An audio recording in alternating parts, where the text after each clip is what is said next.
Welcome to all of you. For those of you who don't know, I'm Walter Sterling, the Dean of St. John's College in Santa Fe, and I'm pleased to welcome you to this installment in the Dean's Lecture and Concert series. We're glad to have folks joining us from near and far, from our campus community and from our extended community. I want to mention what we have coming up over the next week. This Friday, we have a concert in the Great Hall. We'll have Peter Pesek performing works by Frescobaldi, Ligeti, and Bach under the title Music Research and Expression. And that's 7 p.m. this Friday. Next Friday, we're going to have another Zoom event. We're going to be joined by a former officer of the college, Bronte Jones, with whom we're going to have a conversation on leadership in higher education under the title Community, Trust, and Judgment. Bronte Jones was the treasurer and CFO of St. John's College in Annapolis for many years, and we're excited to welcome her back and learn from her. And then on Wednesday, February 9th, we're going to have one more Zoom event, David Satran of Hebrew University of Jerusalem, on homecoming and home leaving, ancient paradigms and modern reflections. And that's going to be at 12:15. Wednesday, February 9th event. And then after that, the following week, we will be returning to more in-person lectures moving forward.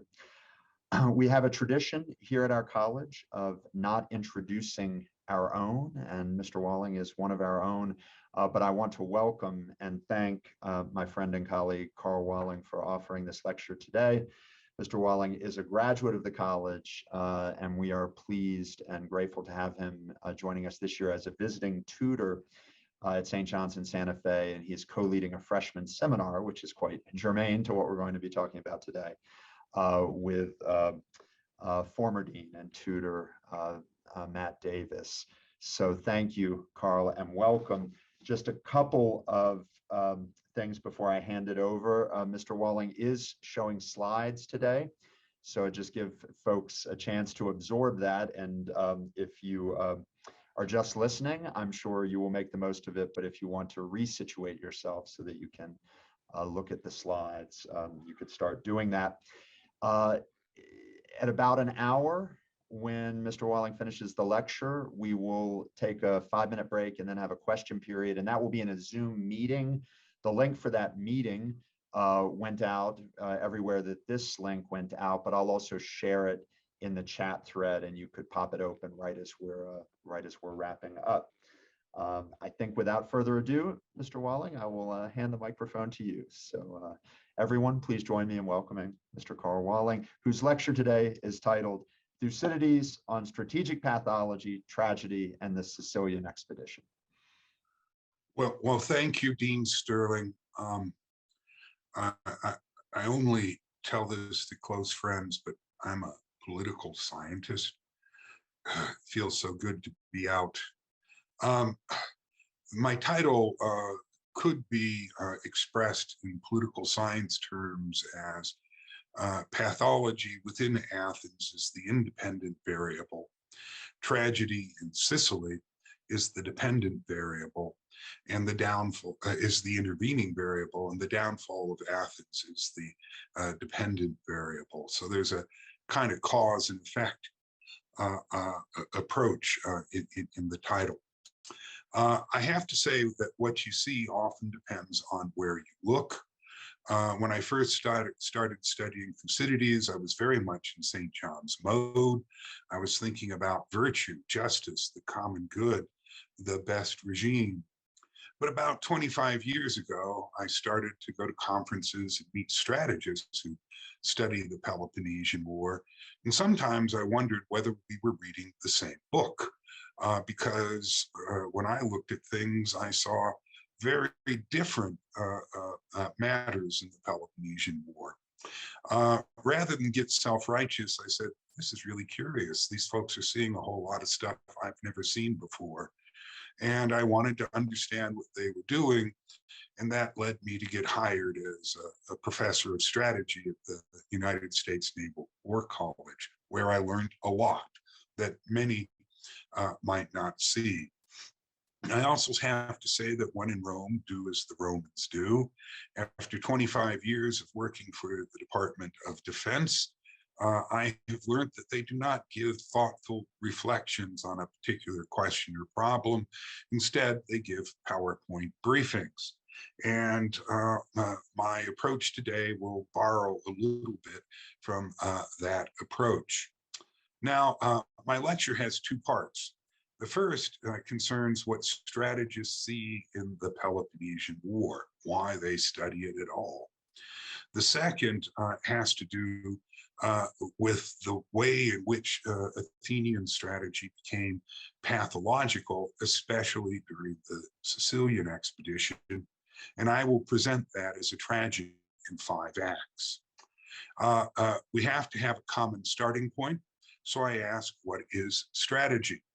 Well, it comes from the Greek word strategos, illustrated in the game Stratego, the ancient Greek word for general. Originally and narrowly, strategy was the art of the general. It applies in both war and peace, and it can be competitive, cooperative, or both. And that's especially the case in wars between rival alliances like the Spartan-led Peloponnesian League and the Athenian-led Delian League. People use the term strategy promiscuously today. You can have business strategy, you can have sports strategy. I suppose you could have a strategy for getting out of bed. But within the Department of Defense, at least, strategy serves a political purpose. It's a form of instrumental rationality, not Kant's critique of pure reason. It's about matching means to achieve your political ends. And that means strategies disconnected from or ill-suited to achieve, or that cost or risk more than the political objectives are worth, are bad strategies by definition. So what do strategists, people who do this for a living, see in the Peloponnesian War? They see Thucydides trying to prove a number of theses. The first, in book 1, paragraph 1, is that the Peloponnesian War was the greatest movement amongst the Greeks, a world war, so to speak, with nothing on a greater scale. They understand that Thucydides means that war is often the result of rapid change, like the rise of Athens, but also the source of rapid change. They pay particular attention to what's called the archaeology, the first 20 paragraphs of book 1, where Thucydides talks about Minos, a pirate, a big pirate, who put down all the little pirates in ancient Greece. As a result, it became safe to trade. He could tax the trade, get tribute, and use the tribute to fund his navy, and the navy to protect trade. A virtuous cycle. If you think about it, the story of Minos is a kind of prologue to the rise of ancient Athens as a great power. They look at what they might call Thucydides' second thesis, that his work is a possession for all time, because the same problems will occur again and again, in war especially, so long as human nature remains the same. It's important to note that each war is different, but if each war is unique, studying previous wars is going to be useless for studying present and future wars. You need a constant, and that constant for Thucydides is human nature. That means his account is a microcosm of all war. If you've seen this war, you've seen something that happens in all war, and that it enables a kind of political science, sometimes called praxeology, to describe, explain, and predict, but not necessarily control war and warfare at all times and places. Much of this is linked to Greek medical science, from which Thucydides borrows frequently, based on diagnosis of a problem, explaining its causes, and prognosis about its future.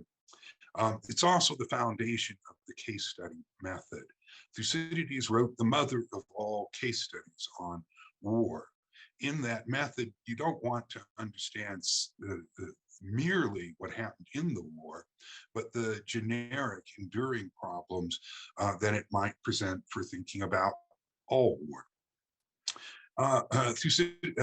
Strategists also focus on what's called Thucydides' third thesis, that the truest cause of the war was Sparta's fear of the growing power of Athens. Thucydides tries to prove that by distinguishing between the spoken and immediate causes that serve as catalysts for a great conflict and its underlying causes. In the way in which he proves it is he tells you about everything that happened immediately before the war, and then he does a flashback in what's called the Pentacontaitia, the history of the 50-year period between the end of the Persian Wars and the outbreak of the Peloponnesian War. First catalyst for this war is a classic model, a spiral of escalation. The civil war in Epidamnos draws in Corcyra and Corinth. Corinth, an ally of Sparta, depicted in purple here. But that draws in Athens, the leader of the Delian League, depicted in yellow here. And eventually that draws in Sparta. A spiral of escalation, which a small war in a small place draws in all the great powers. Something similar happened, one might argue, prior to the First World War. But Thucydides doesn't stop with that. He also talks about how Sparta, working with Corinth, instigated a rebellion in an Athenian ally up here named Potidæa. They told the Potidæans that if you rebel against Athens, then they would invade Attica, that they would go to war. Well, this is a model of big powers manipulating small powers as a catalyst for war. And it leads to a peculiar irony. Namely, Thucydides discusses the spoken causes of the war, especially through a great debate in Sparta over whether to go to war. Since Sparta and Corinth have already promised that they will go to war if Potidæa rebels, and Potidæa did rebel, then they've already made up their minds to go to war. Why on earth have a debate about going to war when you already know you're going to do it? And part of the answer is perhaps that the Spartans had to make sure public opinion at home would support the war and that their allies were all in agreement about doing so. All of this, Thucydides says, is important as causes to the war, but there's an underlying cause, the truest cause, Sparta's fear of the growing power of Athens. It's easy to see this as a problem as merely structural. Whenever there's a rising power and an established power, Athens, the rising one, Sparta, the established one, that's bound to cause some unease and anxiety. But there's something particular in Thucydides' approach here. The contrast between the Spartan and Athenian regimes and national character. There's something about Athens itself that really scares the Spartans. And here's a hint.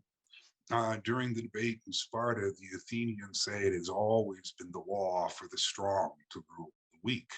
Well, Athens is getting stronger and Sparta weaker relative to Athens. Spartans might therefore conclude that at some point Athens means to rule them.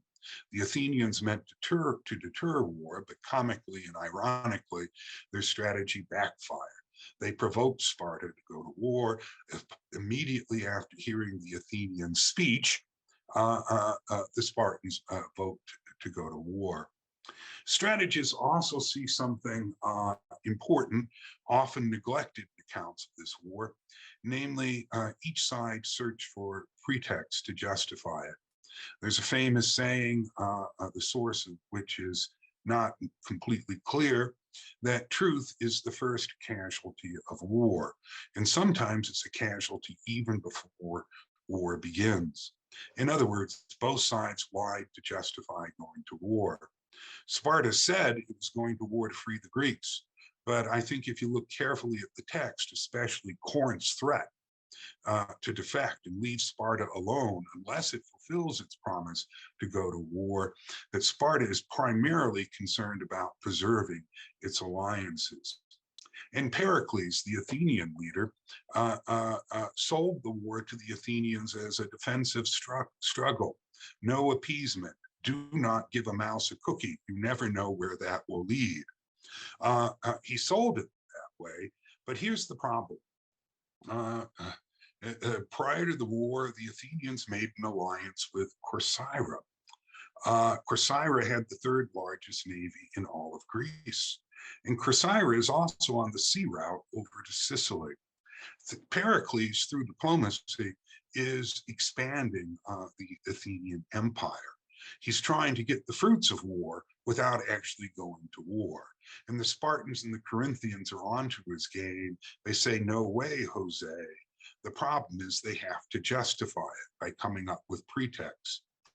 Thucydides is famous for saying that during the revolution in Corcyra, that words began to change their customary, legitimate meaning.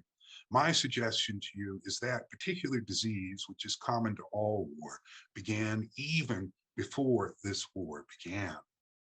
Now, here's something else the strategists might see, namely a very complicated chart. I mentioned that I worked for a long time at the Naval War College. Every student at the Naval War College must study the Peloponnesian War. Every student must draft a chart like this one. What is it? It's the basis of what's called SWOT analysis, that stands for strengths, weaknesses, opportunities, and threats. You want to do this before you go to war, not afterwards.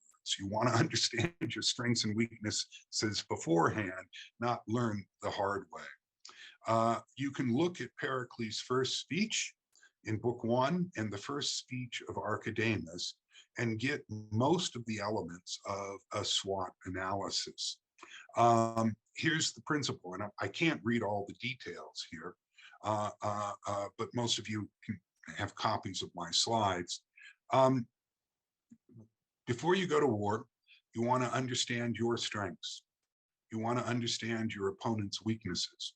If you do that accurately, that will suggest opportunities that you might exploit. And that becomes the basis of offensive planning.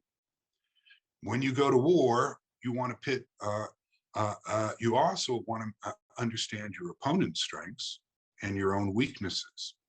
That will suggest threats that you must defend against. And that becomes the basis of defensive planning. So this is the first step in developing strategy. And most of it is shown in the speeches of Pericles and Archidamus. Something else strategists would focus on is war aims. What was each side trying to achieve in this war? And how did they mean to accomplish it? Well, here are some conventional views. Sparta aimed to overthrow the Athenian Empire. That's what the slogan, "Free the Greeks" for them came to mean. But their only strategy, it appears, is to invade Attica, the land outside of Athens, invade Athens to fight outside the walls, where Sparta's superior army would defeat the Athenians. Athens, the argument goes, aimed to hold on to its empire, and to do so by controlling the sea so that it could import food, staying behind its walls, which in effect turned it into an island invulnerable to attack by Sparta, and exhaust Sparta in a war of attrition. Well, I've said something about the consensus view, but I'm something of a dissenter on this, and I'll explain where I stand. I think both sides had minimum and maximum objectives. Yes, Sparta would love to overthrow the Athenian Empire if it could, but at the beginning of the war, it doesn't have a clue how it can do so. Its imperative is to hold on to its alliance, especially to Corinth.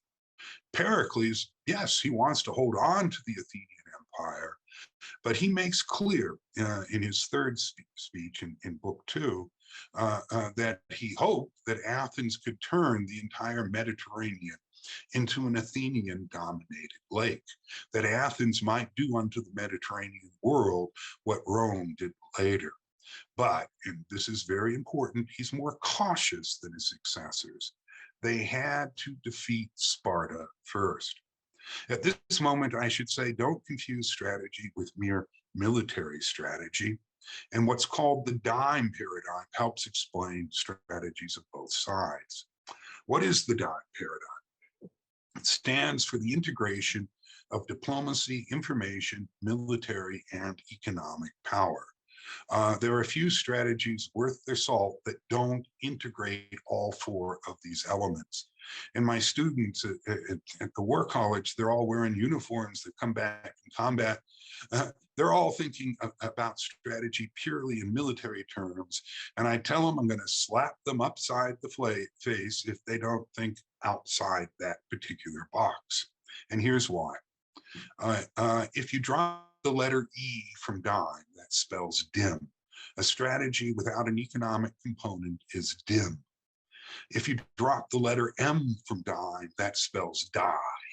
If you drop the letter, a strategy without a military component risks that you might die. If you drop the letter D from dime, well, that spells I and me, myself, and I, fighting all alone without any allies, perhaps against an alliance or a coalition, thus stacking the deck against myself. And if you drop the letter I from dime, it spells nothing. It's incoherent. It's a project for dummies. A coherent strategy has to incorporate all of these elements. And surprise, surprise, both the Spartans and the Athenians do incorporate these elements. Athens is what we call a whale, a sea power. It's strong at sea, but weak on land. What do you do in that situation? Well, the whale could make friends with a lion. You can get allies, and it tries to do so with Macedon and Thessaly. Didn't work out. It also tries to do it with the Odrysians, a numerous tribe of barbarians whom Pericles had asked to help Athens. But after the death of Pericles, the Athenians got cold feet. It didn't work out. I guess they thought it was easier to invite the barbarians in than to ask them to leave.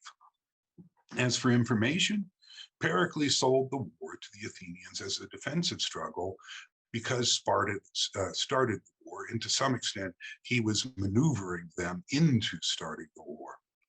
The economic side here is interesting because Athens is rich from tribute from so-called allies, really subjects of its empire, and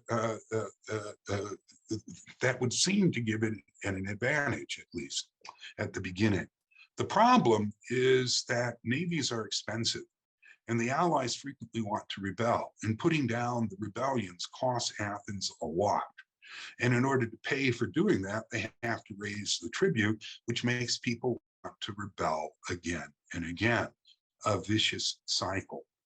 The military component of Athenian strategy, I believe, is often frequently misunderstood, and I'll give you another dissent. Yes, Pericles did say no new conquests. He did say control the sea, but that did not mean no offense.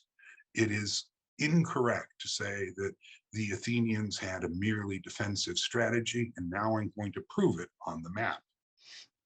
At the beginning of the war, Athens gobbled up these islands, and it had a base here at a place called Naupactus. Why are they gobbling up these islands? Well, Sparta's major ally, the one with ships and money, is Corinth. The Athenians shut down Corinth's trade at the start of the war, but Corinth depends upon trade. If they shut down the exits to the Gulf of Corinth, Corinth's economy is going to tank. And Corinth had threatened to desert Sparta unless it did something. If the Athenians show that Sparta can do nothing to help them out, then maybe Corinth defects from the alliance. They also attempted to capture a place here called Epidaurus. Why would they go there? They sent the largest expedition in their history thus far, plus 5,000 infantry and 3,000 cavalry. That does not sound like a raid to me. Why did they do it? Well, I think the best answer is Sparta's traditional enemy on land is Argos, here listed as Messinae. Uh, um, the Athenians can't defeat Sparta on land. Their army's not big or good enough. But if they link up with Argos, maybe the two of them together, as they attempt to do in Book 5, could defeat the Spartan army. Something else they do is they attack. All of this is occurring while Pericles is alive, by the way. They try to capture a town down here called Methone. Why go there? Well, most of Sparta's population consists of slaves, the Helots, who absolutely hate the Spartans. Sparta is terrified of a slave revolt, but insurgencies rarely succeed without sanctuaries, a place to retreat, regroup, refit, and get ready for the next battle. It looks to me like the Athenians were trying to establish a sanctuary for Helot rebels. That attack failed, but it's still good strategy. Here you have to understand something important. Just because an attack fails doesn't mean it's bad strategy. It just means you had a bad day. Finally, and this is important, the Athenians, for the first 8 years of the war, attacked this city here called Megara. Sometimes they bring their entire army. This is the Athenians acting on the ground, not at sea. Sometimes they attack twice a year. Why are they so focused on Megara? Well, one answer is that Megara helps control the isthmus here. If the Athenians gain control of Megara, Sparta can't attack Attica. Attica is safe.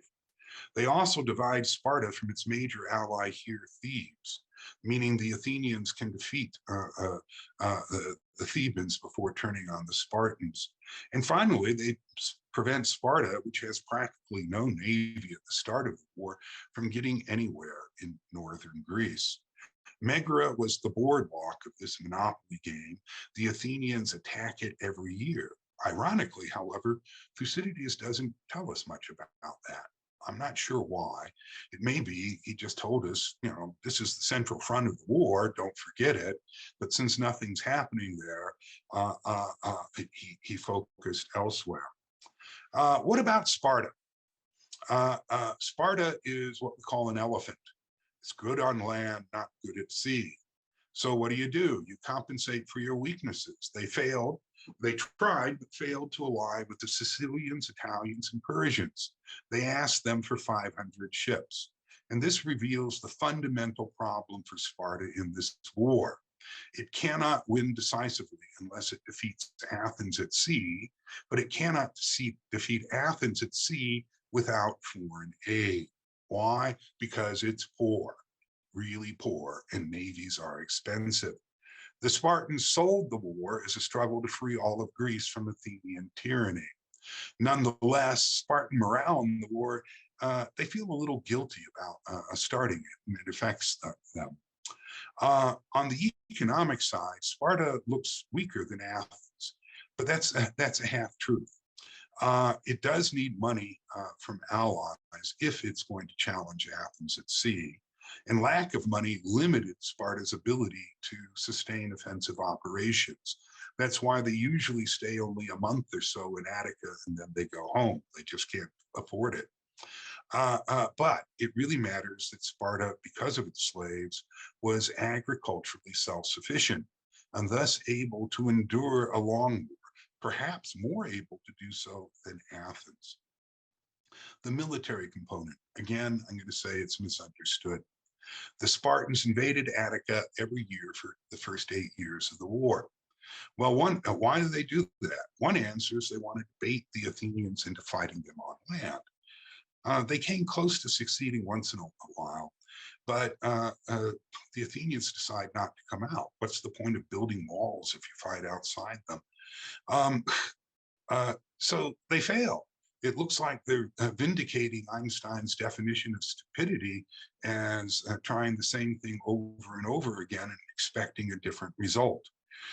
So many strategists say Spartan strategy was obtuse. I disagree. Remember, Sparta promised Potidæa before the war that if you rebel, we will invade Attica, thus forcing the Athenians to divide their forces on two fronts. If Sparta doesn't do that, Corinth may well defect. Many campaigns in war are designed to support allies, and you have to consider the effect of Sparta's campaigns in Attica on its alliance. It's also the case they want to support revolts. They want as many revolts in the Athenian Empire as possible, but those who want to revolt want Sparta's support. But Sparta doesn't have much of a navy, so it really can't help folks out here on these islands very much. The best thing it can do is invade Attica. There's an old rock and roll song, Crosby, Stills, and Nash. If you can't be with the one you love the one you're with. Here's a military maxim. If you can't do what you want, you do what you can. Sparta is doing what it can, but it requires an enormous amount of patience. What do strategists see in book 3? Well, the gloves come off. That is to say, each side is willing to be ever more ruthless. The Athenians come close to committing genocide to deter future revolts at Mytilene. You see anger and demagogues becoming increasingly influential in Athens. You also see Sparta having a problem. It knows it has to go to sea to support revolts, but it's kind of scared and timid to go out there where it might meet the Athenian Navy. So its efforts are initially very feeble. At Sparta, you see, at Plataea, you see the Spartans committing war crimes, killing prisoners to help their ally Thebes. This is as ugly as it gets. It's the triumph, if you wish, of realpolitik. They have to appease their ally who demands the death of the prisoners. And you also see the Spartans being hypocritical, claiming that this was just. Finally, you see a revolution in Corcyra. And many will talk about that in a Johnny mode. But here I want you to think strategically. The revolution in Corcyra was instigated by Sparta's ally Corinth, which inserted a fifth column inside Corinth. Foreign powers manipulating partisans inside the city in order to knock Corcyra out of the war. You see a horrible civil war between the democrats and oligarchs in Corcyra, and increasing irrationality. That's what the strategists will see. Thucydides calls the civil war in Corcyra alogos, against reason. Why? Well, here's just an example. While the civil war is going on, a Peloponnesian fleet arrives to attack Corcyra. Everyone gets scared. The democrats and the oligarchs jump in their ships to go out and fight the Spartans. There's just one problem. If you're rowing, the guy to your left is the one who killed your father, and the guy to the right is the one who blinded your brother. You're so angry, you're so desirous for revenge that you pick up your oar and you start striking the guys next to you. In other words, the civil war is continuing on the ships as a foreign fleet is arriving to knock Corcyra out of the war. And of course, most famously, words lose their customary meaning to justify war crimes, which is a common phenomenon in war, civil war especially. Though I'm going to suggest that words have been changing their meaning in this war from the very beginning. The problem's most acute in civil wars, but it's common to all wars. Thucydides called this the greatest movement amongst the Greeks. Well, one form of that movement is revolution, which spread like a plague, if you wish, to all of Greece and ultimately to Athens, as domestic factions sought foreign aid on their behalf and revenge against domestic enemies displaced defeating foreign ones. We get to book 4. What do strategists see? They see the classic strategic problem of the whale against the elephant. How does a whale defeat an elephant, or vice versa? They exist in different elements.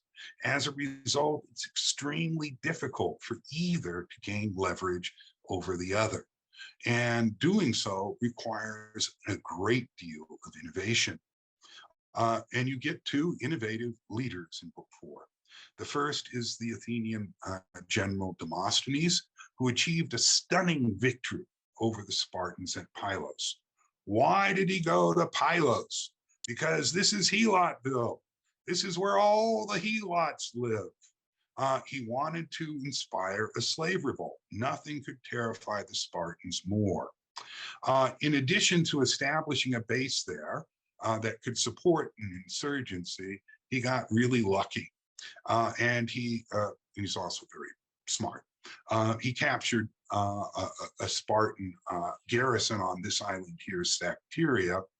And these happen to be sons of very influential Spartans. They're very valuable hostages for peace negotiations. Sparta, as a result of all this, sued for peace. However, following the Athenian demagogue Cleon, Athens demanded too much.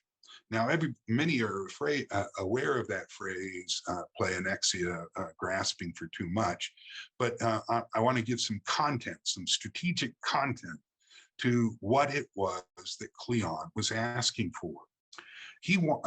Down here, I mentioned before, is Megara. It has, which cannot feed itself. It has two ports, one on the Gulf here, and one over here, Nicaea and Pegae. Athens was saying, give us Nicaea and Pegae so we can starve Megara into surrender, so that we can gain control of Megara. The Athenians also asked for a city here, Troezen, which is near Argos. The Athenians are saying, give us a sea base so that we can link up with your major adversary on land, Argos, and defeat you in a future war. And they asked for this region here, Achaia, in the Gulf of Corinth. This would put enormous pressure on Corinth to defect. They're saying, by the way, if you want peace, let us knock your most important ally out of the war. That's why Cleon asked for too much.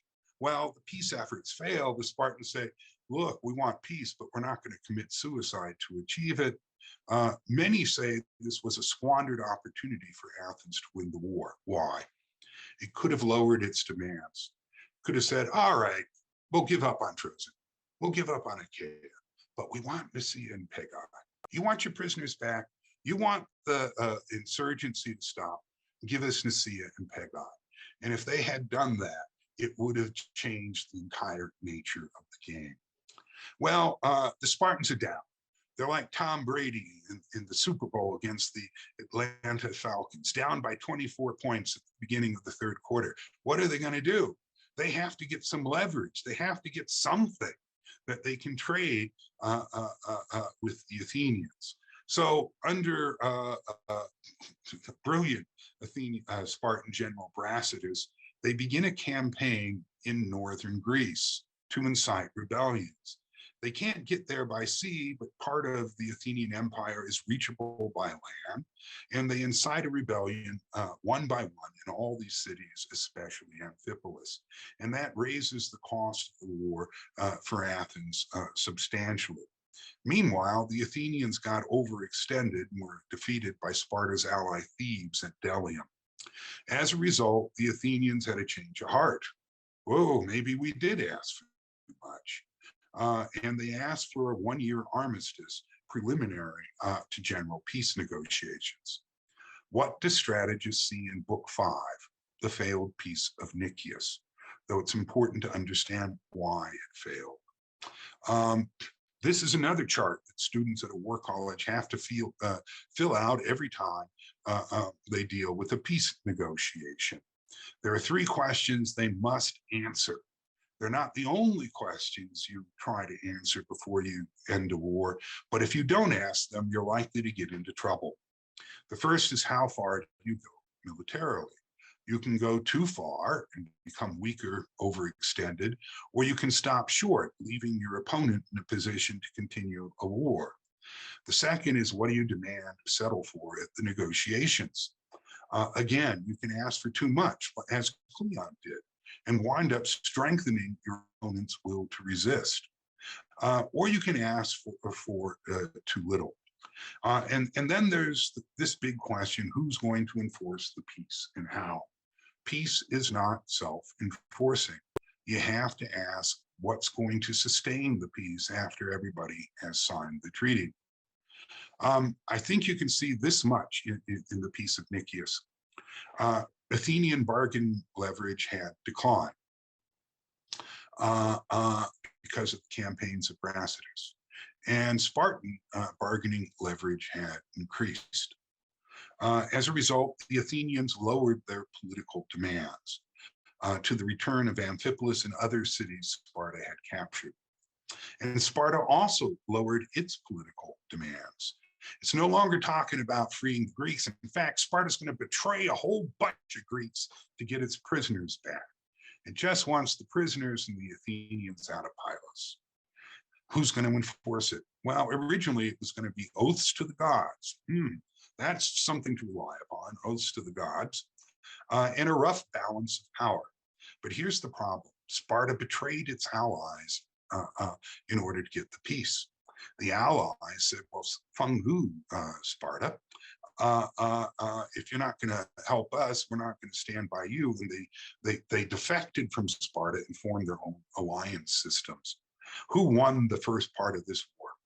I would argue Athens did, because it broke up the Peloponnesian League, leaving Sparta isolated diplomatically. As a result, Sparta signed a 50-year alliance with Athens, its enemy. It signs an alliance with its enemy because it's lost all its allies. Here's the problem. The peace was unenforceable. Amphipolis refused to be returned to Athens because they fear that the Athenians will do unto them what they had threatened to do to the Mytileneans and kill everyone. As a result, Athens refused to return Pylos. In other words, folks are violating this treaty almost from the moment it has been signed. In sum, the treaty turned out to be, at best, a treacherous armistice, not a genuine peace. What do strategists see in Book 5, the Melian Dialogue? Well, they take their bearings from something the Athenians say. Justice in international politics, defined narrowly in terms of good faith in some form of restraint, is a question only between equals in power. Otherwise, the strong do what they can and the weak suffer what they must.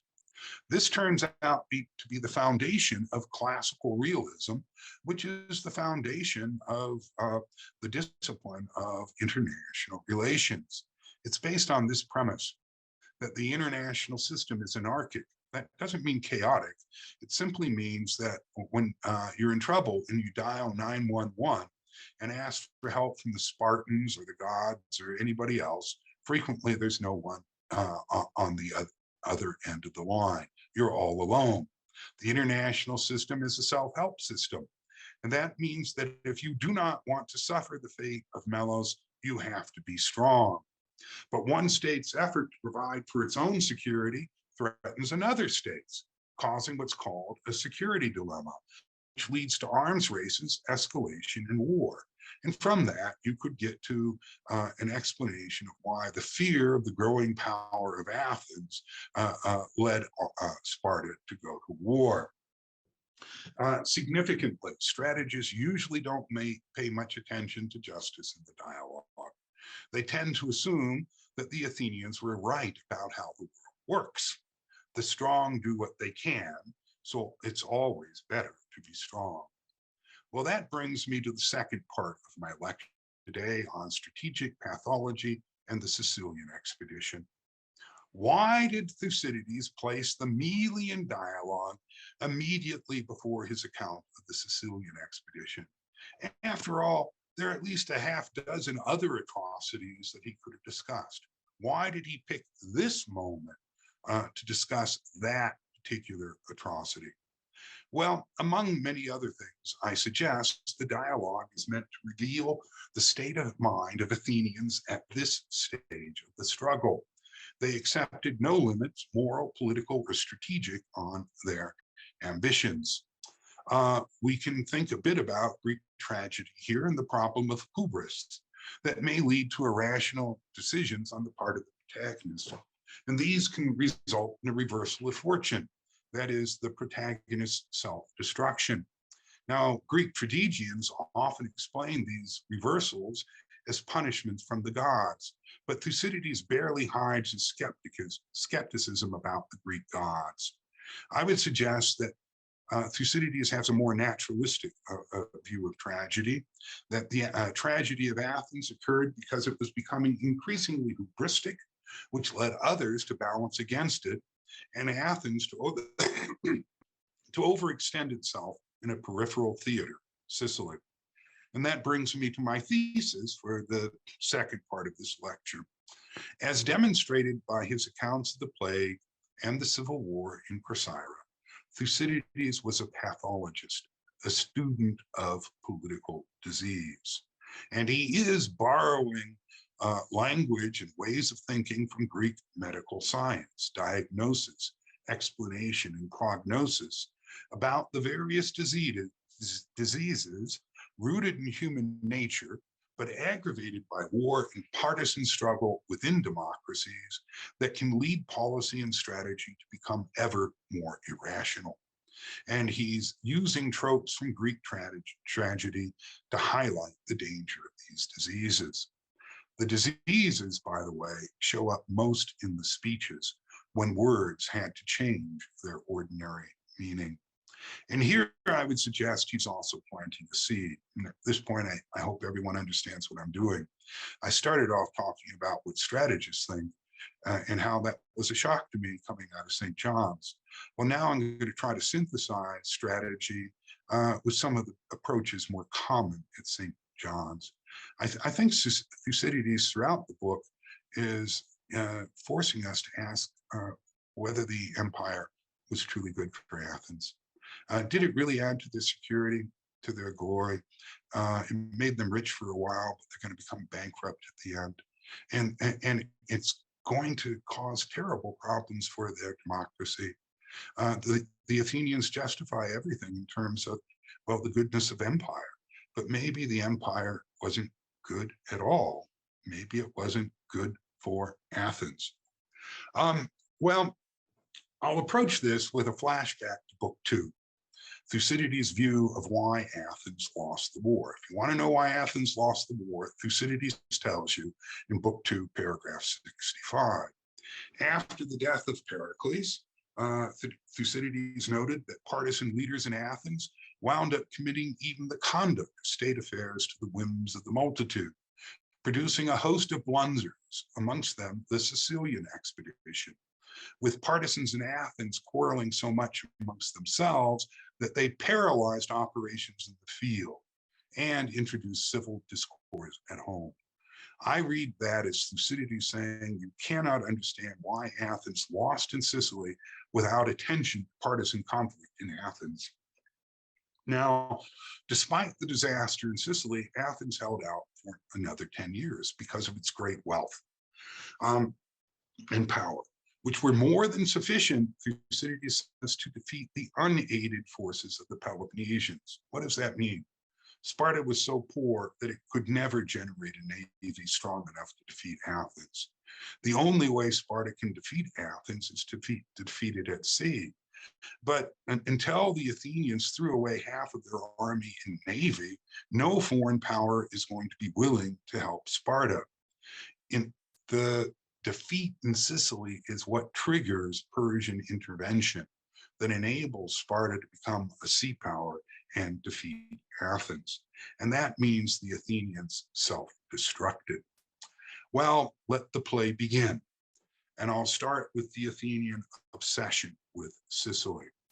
Please note, by the way, Sicily was a long way from Athens, especially by rowboat. Book 6. Why did the Athenians go to Sicily? Some folks search for rational reasons for this. So a conventional view is that Sicily could have been an alternative source of grain for Athens, or that Athens might have cut off grain imports to the Peloponnesians by gaining control of Sicily. However, Thucydides says almost nothing about this so-called rational explanation. And Sparta was self-sufficient agriculturally, though I have to admit a blockade might have hurt its allies like Corinth. Another conventional view is that Syracuse, a colony of Corinth, was about to unite the Sicilians under its leadership. If the Sicilians did unite and they decided to support Corinth and Sparta, then they might have tipped the balance of power against Athens. Moreover, there's an Athenian ally in Sicily, Augusta, that asked for Athenian aid in a local war with its neighbor Selinus. So Athens, the argument goes, had to do something to preserve its credibility with other allies. Another Walling dissent. Thucydides treated these arguments as Athenian propaganda. Here's the evidence. The Athenian who made these arguments was named Euphemus. We have no historical record that he existed. His name forces us to think about euphemisms, pretty ways of talking about something really, really ugly. Thucydides was suggesting, by using Euphemus, that arguments about Athens aiding allies in Sicily or preventing Sicily from aiding the Peloponnesians were putting lipstick on a pig. Unfortunately, many scholars have bought the propaganda hook, line, and sinker. Different view. The Athenians had been thinking about going to Sicily even before the war began. That was one reason they allied with Corcyra, which is on the sea route from Athens around Italy to Sicily. And even during the first 10 years of the war, while they're still fighting the Spartans, the Athenians sent not one, but two scouting expeditions to see whether they could conquer the island. Moreover, they get really angry when the commanders of these expeditions come home empty-handed and accuse them of having been bribed. They're so certain they could take it. So thoroughly had the present prosperity after the victory at Pylos persuaded the Athenians that nothing could withstand them, and that they could achieve what was possible and what was impracticable alike, with means ample or inadequate, it mattered not. The reason for this was their general extraordinary success, which made them confuse their strength with their hopes. Hubris is often about confusing hope with strength. Here's another flashback. In his first speech, Pericles told the Athenians, "I am more afraid of our own blunders than the enemy's devices." It's like that cartoon from the early 1960s, Pogo. We have met the enemy and he is us. During the so-called First Peloponnesian War, Athens had tried to conquer Egypt. Imagine that, Athens, while at war with Sparta, goes off and tries to conquer Egypt. And it was with a fleet similar in size to the one that wound up sending to Sicily. Both that expedition and the fleet sent to reinforce it were completely destroyed. This forced Athens to sign an unfavorable peace treaty with Sparta. Pericles is saying, don't do that again, all right?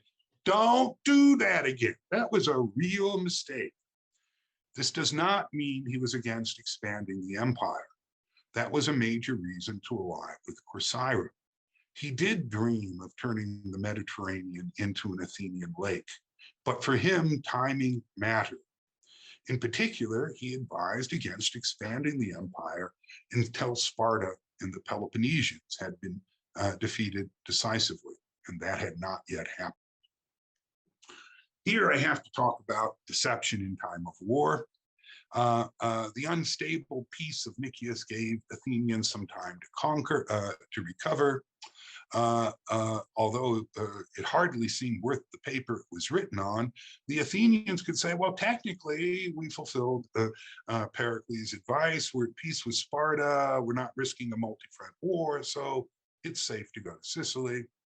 Thucydides said the Athenians decided to go to Sicily, if possible, to conquer the island, most of them being ignorant of its size and the number of its inhabitants, somewhat like the Americans going to Iraq in 2003 and not knowing the difference between a Sunni, a Shia, and a Kurd.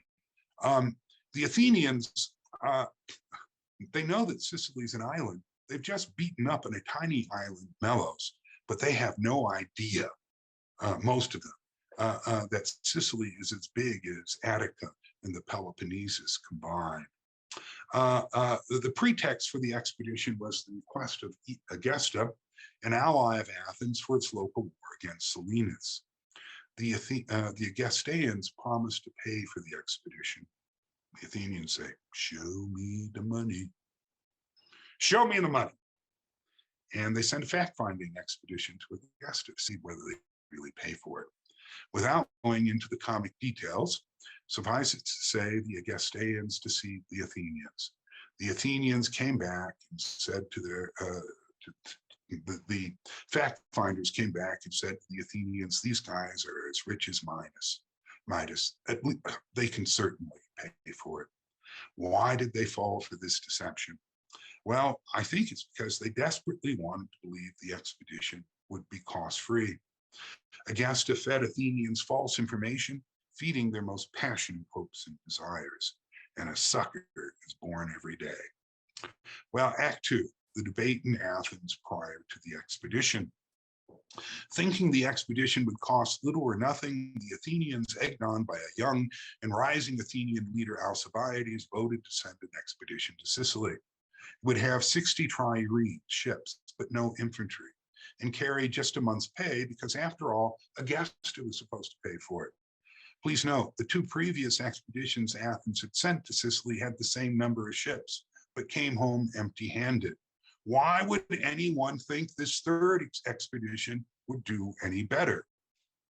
Well, that brings me to the first speech of Nicias, an elder statesman in Athens, who said an expedition to Sicily would be a strategic mistake. Who was he? Well, he's old, wealthy, and pious, even superstitious. If you wish, he was an Athenian version of Jerry Falwell or Mike Huckabee or Pat Robinson, leading a sort of Athenian moral majority of religious conservatives. And he's most popular with an older generation, especially traditionalists from the Athenian countryside. He said it was foolish to let foreigners lead them into an undertaking in which Athens had no clear interest. And he warned that the peace of Nicias, he's the one who negotiated it, was unstable. If Athens suffered a reverse in Sicily, Sparta and its allies might renew the war against Athens. He also pointed out that many of Athenian allies were still in rebellion. He said it was unsafe to grow grasping at another empire before we have secured the one we have already. Now, there's an important term for strategists called critical analysis. It means you can't analyze, you can't judge whether a strategy is good or bad without considering the alternatives. And Nicias proposes an alternative. Amphipolis is still in rebellion. Why don't we retake Amphipolis, to which we have a right under treaty, rather than go get overextended in Sicily? And, you know, Sicily was so far away and its people so numerous that it would be difficult and costly to hold. About the numbers, Syracuse, the major city in Sicily, had a population almost equal to Athens. That means, you know, usually you need a 3-to-1 advantage in numbers for offense. The Athenians are going in with 1-to-1 odds. He feared passion was driving Athenian policy and told them to beware the ambition of Alcibiades.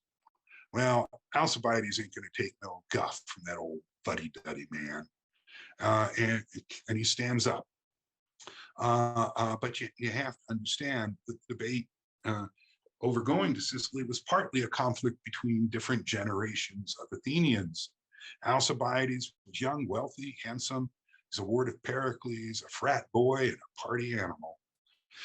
If you wish, he's an Athenian version of Mick Jagger, no restraint. And when you think of Mick Jagger, think of this, that he can't get no satisfaction, that kind of unlimited desire. This, by the way, is what Alcibiades might have looked like if he had lived as long as Mick Jagger. In the context of this debate, it matters that there's a kind of competition for fame and glory in Athens across generations. It's a major theme of Pericles' funeral oration. Um, if you're a young Athenian, how could you exceed the fame of your grandfathers who defeated the Persians and your fathers who built the empire in the Eastern Med? Look at the map. If you want fame and glory, then go west towards Sicily, young man, was the best way to prove your superiority to your forebears. I suspect that is a major reason why Alcibiades was popular with the young. Well, what does he say? Don't be afraid of my youth. After all, he'd been a pretty effective commander who united Argos and Athens. He argued the expedition would be a cakewalk because the cities of Sicily are peopled by motley rabbles. They were also divided. From a mob like this, you need not look for either unity in council or unity in action. Thus, they could be defeated piecemeal. And he's expecting that many would bandwagon and flock to the side of Athens, thus increasing rather than depleting its strength in Sicily. He says the Athenians didn't have to worry about Sparta renewing the war because they could come within the walls and retain control of the sea, just as they had in the past. Above all, Alcibiades makes this argument: the Athenians needed to expand or die. We cannot fix the exact point at which our empire shall stop. We have reached a position in which we must not be content with retaining what we have, but must scheme to extend it. For if we cease to rule others, we shall be in danger of being ruled ourselves. I wonder about that. Was it truly necessary to expand the empire to preserve it, or was expanding it too far going to be a cause of its destruction? At any rate, there was no limit to his ambition. Thucydides nonetheless praised Alcibiades' judgment. If any general could have succeeded in Sicily, it was probably Alcibiades. But slow down. Nicias is saying, oh my God, these guys are hell-bent on this expedition. How do I stop it? And he comes up with an ingenious indirect approach. He argued that Alcibiades' original plan with 60 ships was just too small to succeed. If you're going to do this, baby, do it. He said double the size of fleet to 100 triremes, plus transports, and bring 5,000 infantry, plus all the support they would need. This was possibly big enough to succeed, but it might also have been too costly to lose. And here's the irony. Once the Athenians realized how costly the expedition would be, Nicias hoped they would call it off. But instead, the Athenians cheered him and became confident that such an overwhelmingly large force simply could not fail. His strategy backfired, and he's rewarded for his service, no good deed going unpunished, with command of an expedition he had opposed. Well, in the meantime, there's a domestic scandal in Sparta. As the Athenians prepared for the expedition, some frat boys played a prank. The entrances to homes in Athens often had a statue of the Greek god Hermes. The frat boys drove around not in Corvettes, but chariots and defaced the statues. Impiety was a capital crime in Athens, so an investigation began to discover the culprits. As a student of Socrates, Alcibiades was rumored to have mocked the Greek gods. His political enemies, the ones who couldn't stand him, magnified the matter in the hope of preventing him from gaining command. There is no evidence Alcibiades took part in the prank, but that did not matter. His political enemies were determined to destroy him in a smear campaign. Fortunately, such smear campaigns do not occur in our own democracy. Well, Alcibiades said, all right, I want a trial before the expedition. But his political rivals said, no, you can go, we'll try you later. Why is this happening? His main supporters were in the army and the navy. If he and his supporters were gone, he could be tried and convicted more easily. In other words, on the eve of the expedition, one of the commanders was facing possible expedition for a capital offense, with his political rivals pulling the strings behind the scenes. This did not bode well for cooperation between Nicias and Alcibiades, and the Athenians engaged in a witch hunt to discover who was involved in this prank. Why? Why? What's going on?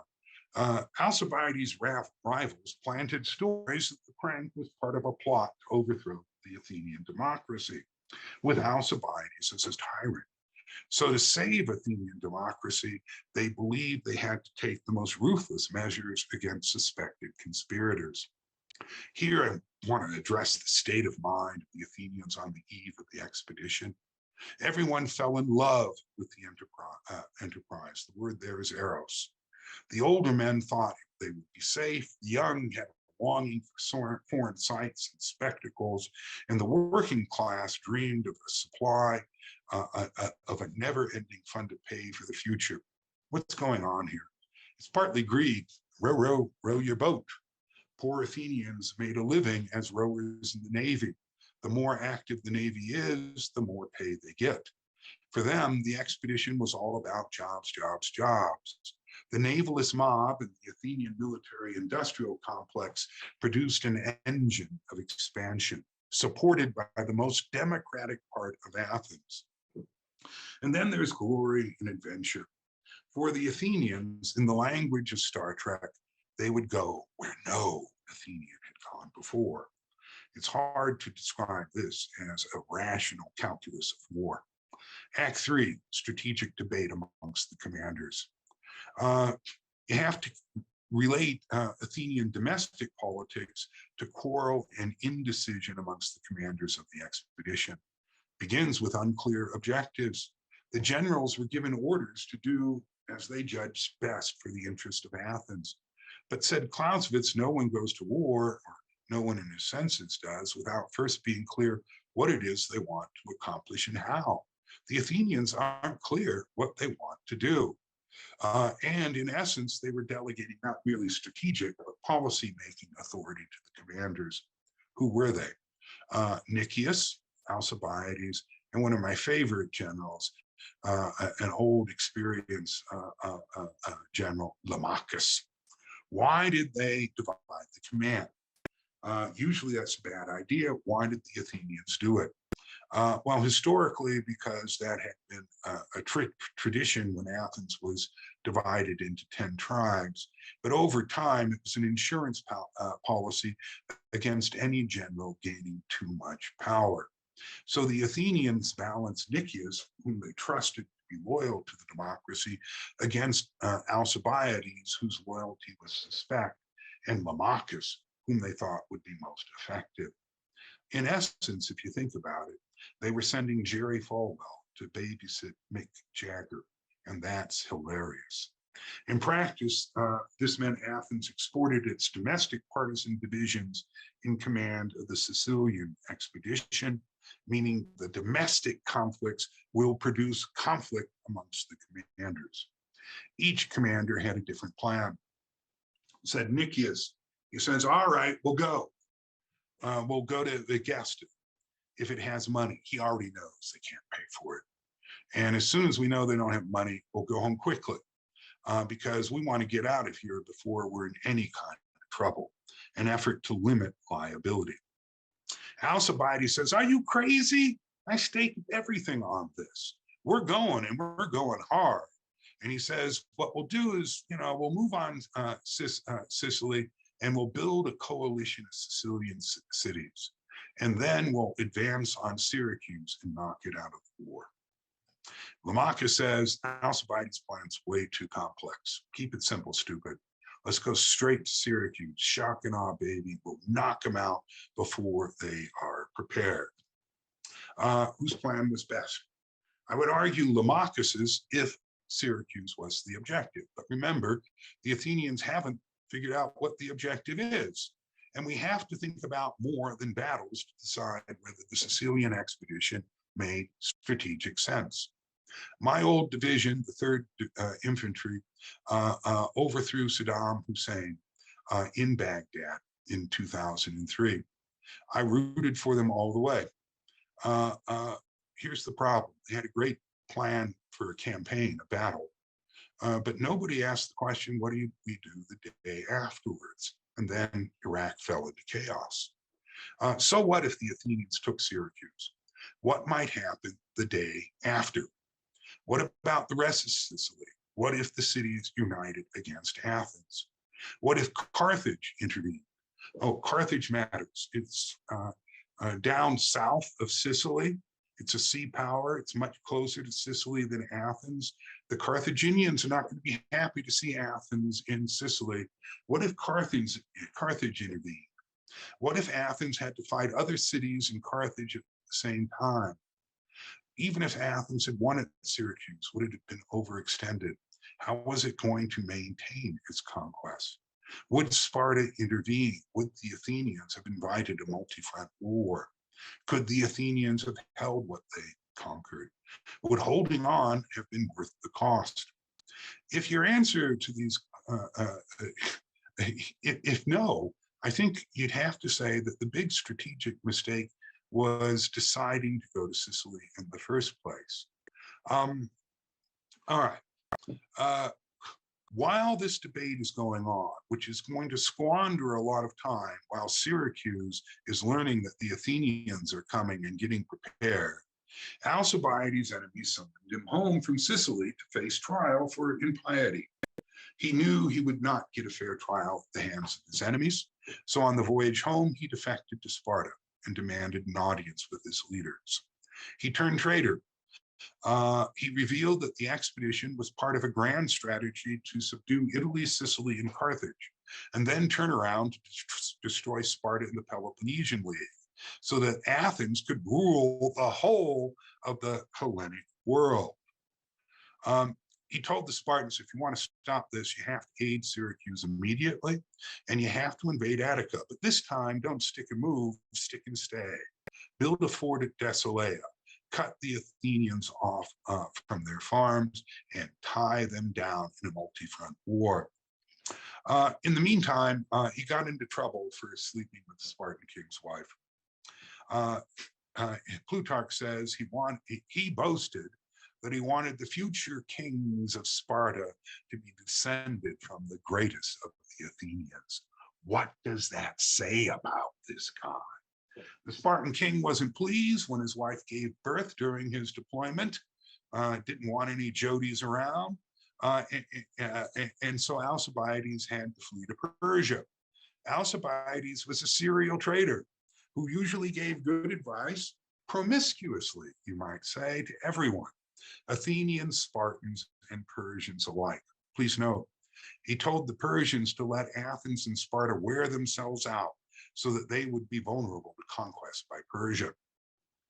All right, this brings us to Athenian operations in Sicily. After Alcibiades was recalled, Nicias and Lamachus experimented with Alcibiades' plan. They default to Alcibiades' plan of building a coalition of Sicilian cities, but almost all refused to side with Athens, a major disappointment. And it's one that calls into question whether even Alcibiades could have executed his plan effectively. So now they default to Lamachus's plan for a direct assault. But in the meantime, the Syracusans have had time to prepare. They defeat the Syracusan army outside of Syracuse, but they had no cavalry to exploit their victory. So they spent the winter at Catana waiting for horses, and they lost time. Whose side was time on here? That is a question in every war. So we should talk about the Battle of the Walls. In the spring, the Athenians began a siege wall over here in blue to encircle Syracuse and starve it into surrender, because the Athenian fleet is here and can cut off supplies by sea. Syracuse, seeing what's going on, began to build counter walls to outflank the Athenians and keep the supply lines open. Lamachus sadly died in combat, and that means Nicias was left alone in command. Nicias was a cautious kind of general. He lost more time by building a double-sided siege wall to protect the Athenians from Syracuse and raiders out here. Well, that's a good idea. The problem is it's going to take twice as much time to build the wall. You should note Athens almost won at Syracuse. At the end of Book 6, Syracuse was negotiating to surrender, but Nicias failed to intercept Spartan and Corinthian reinforcements at sea, which is crazy. Athens controls the sea. Don't let these guys get on land. Syracuse decided to hold on when the reinforcements arrived, and the tide turned when the Spartan general Gylippus took the high ground outside of Syracuse, this place here called Epipolae. That enabled the Syracusans to outflank the Athenian wall. That means that time was no longer on the side of the Athenians. As a result of all this, Nicias had to write a letter to the Athenians. He lost the initiative and he was sick, but in the letter he blamed everyone but himself for what had happened. He asked the Athenians to send reinforcements equal in size to the original expedition and someone to share command with him. Or please, pretty please, sugar on top, give me orders to go home.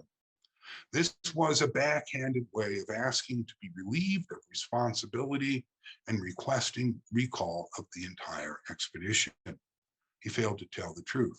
Why? Is this some horrible moral failing in him? Not entirely. The Athenians had fined and ostracized previous commanders in Sicily for failure. He was afraid the same might happen to him if he told the truth, that they had to get out of there. So his indirect strategy backfired again. How do we know? The Athenians said, Nicias is in trouble. Poor Nick. We got to help out Nick. And they doubled down on their investment to send a rescue squad to their forces in Sicily, led by their greatest general, Demosthenes. But they were slow in coming. Act 5, reversal of fortune. While Nicias was waiting for orders to withdraw war reinforcements from Athens, the Syracusan navy challenged the Athenian navy in the harbor, where maneuver was difficult, skill mattered less, and numbers mattered more. Athens won that battle, but they lost Plumeria, which is down here. That was their base for their naval stores and dry docks. And that meant that waterlogged wooden Athenian ships started to rot and become unseaworthy. Meanwhile, Sparta did follow Alcibiades' advice. It invaded Attica, it fortified Decelia, it cut the Athenians off from their farms, and no less importantly, it cut them off from their silver mines at Laurium, meaning that you got a steady drain on the Athenian treasury. Now, Demosthenes does come to the rescue, and he arrives with a force equal in size to the original expedition. And he assesses the situation and he criticizes Nicias for his indecision and wasting time. This was a use it or lose it moment. Victory at Syracuse was still possible. He said, let's retake Epipolae and finish the walls to starve Syracuse into surrender. But if we fail, Nick, let's just get out of here, get out while it's still safe to do so. Well, he devised a surprising, daring night attack, but chance and friction happen. The Athenians get confused and start killing each other in the dark, and as a result, the assault failed. The next day, Demosthenes pleaded with Nicias. He got down on his knees. He said, Nick, we got to get out of here. I got a bad feeling, Nick. We got to get out of here now, Nick. We got to get out of Dutch now, Nick. But Nicias refused to take responsibility to order the withdrawal. And that's for both political and religious reasons. There'd been an eclipse that made him fear the gods were against the Athenians, so you had to appease them. But he also feared how the Athenians would react if he ordered withdrawal on his own authority. Said he, sooner than perish under a dishonorable charge and at an unjust sentence at the hands of the Athenians, he would rather take his chance and die if die he must, a soldier's death at the hands of the enemy. So for the sake of his own honor, he's going to put the lives of 40,000 Athenians at risk. I don't think strategic success was likely in Sicily, no matter who was put in charge of the expedition. But I will say that the indecision of Nicias turned the expedition into an operational and strategic disaster. But you can't blame it all simply on Nicias. His fears of retribution from the Athenians were well justified, which is important evidence for Thucydides' thesis that partisan politics, in this case, a breakdown in political military relations, led Athens to self-destruct in Sicily. All right, collapse and defeat. Under constant pressure from Demosthenes, Nicias finally agreed to try to withdraw by sea, but time had already run out. Syracuse blocked the exits from the harbor, and Athens lost the naval battle to break out. The morale of the Athenian sailors was crushed, and they refused to fight again. Since they can't get out by sea and fear to be starved into submission, Nicias and Demosthenes tried to withdraw by land at night. But their forces were divided, and they were cut off, surrounded, and defeated piecemeal by swarming Syracusan infantry, cavalry, and slingers.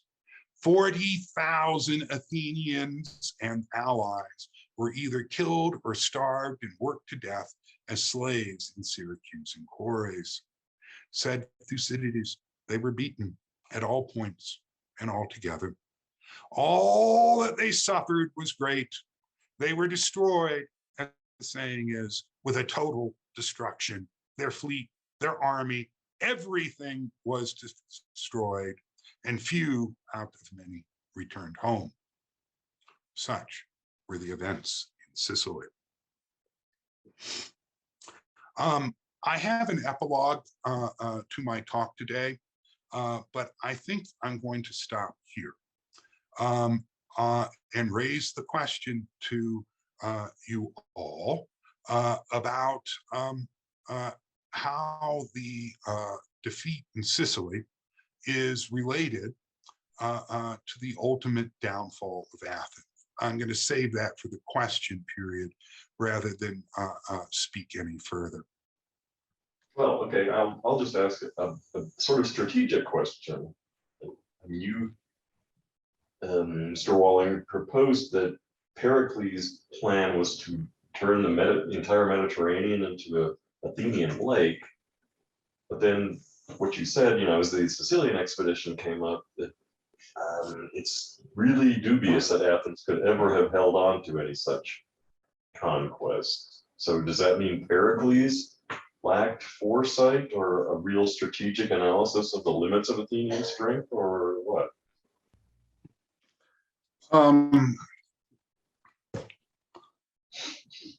Yes, I think that's true.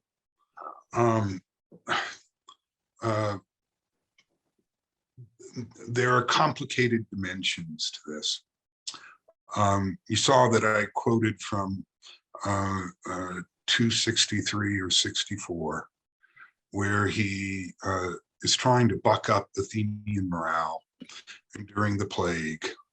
And he tells them, look, we can go anywhere in the Mediterranean world by sea. And I think the implication of that is he meant to go everywhere in the Mediterranean world that could be reached by sea. And that raises a question. What is the difference between Pericles and his successors from a merely strategic point of view? And I think it's, well, in 265, you commonly hear that Pericles chose a moderate policy. Steve, I know your Greek's far better than mine, which is in critical decay. But the Greek word used there is not sophrosyne. Metrios, I think. Yeah, Metrios. Right. What does that mean? Pericles, Thucydides never calls Pericles moderate. Instead, he's measured, he's calculating. I often think of Don Corleone in The Godfather. No one would call him moderate. but he is calculated and measured. Pericles, I think, had a kind of step-by-step plan. We desperately want to go to Sicily. That is part of the reason for the alliance with Corcyra, though it's easy to miss it when that's first brought up, because it sounds like it's just an offhand remark. It's only when you've read the whole book and go back and say, why are they making the alliance with Corcyra, that you understand that it's got a step-by-step approach. And part of that step-by-step approach, I think, is to follow, and Pericles never read Sun Tzu's Art of War, but Sun Tzu says the acme of skill is not to win 100 battles. The acme of skill is to win without fighting. That Pericles is trying to achieve through diplomacy what would be very difficult to achieve through war, but the Corinthians and Spartans understand what he's up to. Step by step also means don't do Sicily until you have neutralized Sparta in the Peloponnesian League. That doesn't mean you have to defeat Sparta completely. If you can get Corinth to defect, then through your access to the Gulf of Corinth, you can move towards Corcyra and Sicily. I see the big difference between Alcibiades' award of Pericles and Pericles in that Pericles had this step-by-step approach, whereas Alcibiades was much more willing to risk all to win all. And Steve, is that addressed your Mr. Ford? We've known each other for a while, Mr. Furdy. Yes, Mr. Walling. That makes sense. So basically, Pericles bought into the Athenian pipe dream that they really could rule everything. I'm sorry, there was some message. So I guess Pericles shared the Athenian crazy hopes to have everything. I think so. I really do. There was a note, I didn't read it on that particular slide. Well, you've read it as well. At the beginning of Machiavelli's discourses, he asked how come Rome could succeed at dominating the Mediterranean world when Athens and Sparta, when they tried to expand, failed. And part of his answer, and there are other parts of the discourses that become relevant, is that Rome was an inclusive empire. As it expanded, it granted citizenship, at least to the key leaders amongst those it conquered. So the bigger Rome got, the stronger Rome got. In contrast, for Athens and Sparta, citizenship was a prize. You don't want to share it with anyone. So they're exclusive about citizenship. And that means they're starting from a narrow base, and the bigger they get, the weaker they get. In my mind, I know there are many beautiful, wonderful things about Athens and Pericles' remuneration, and some of them are true. But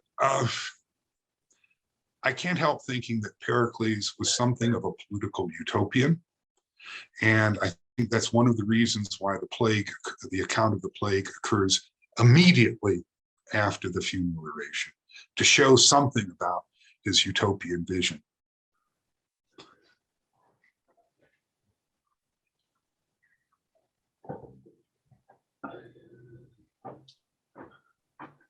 Invite again, comments or questions from anyone.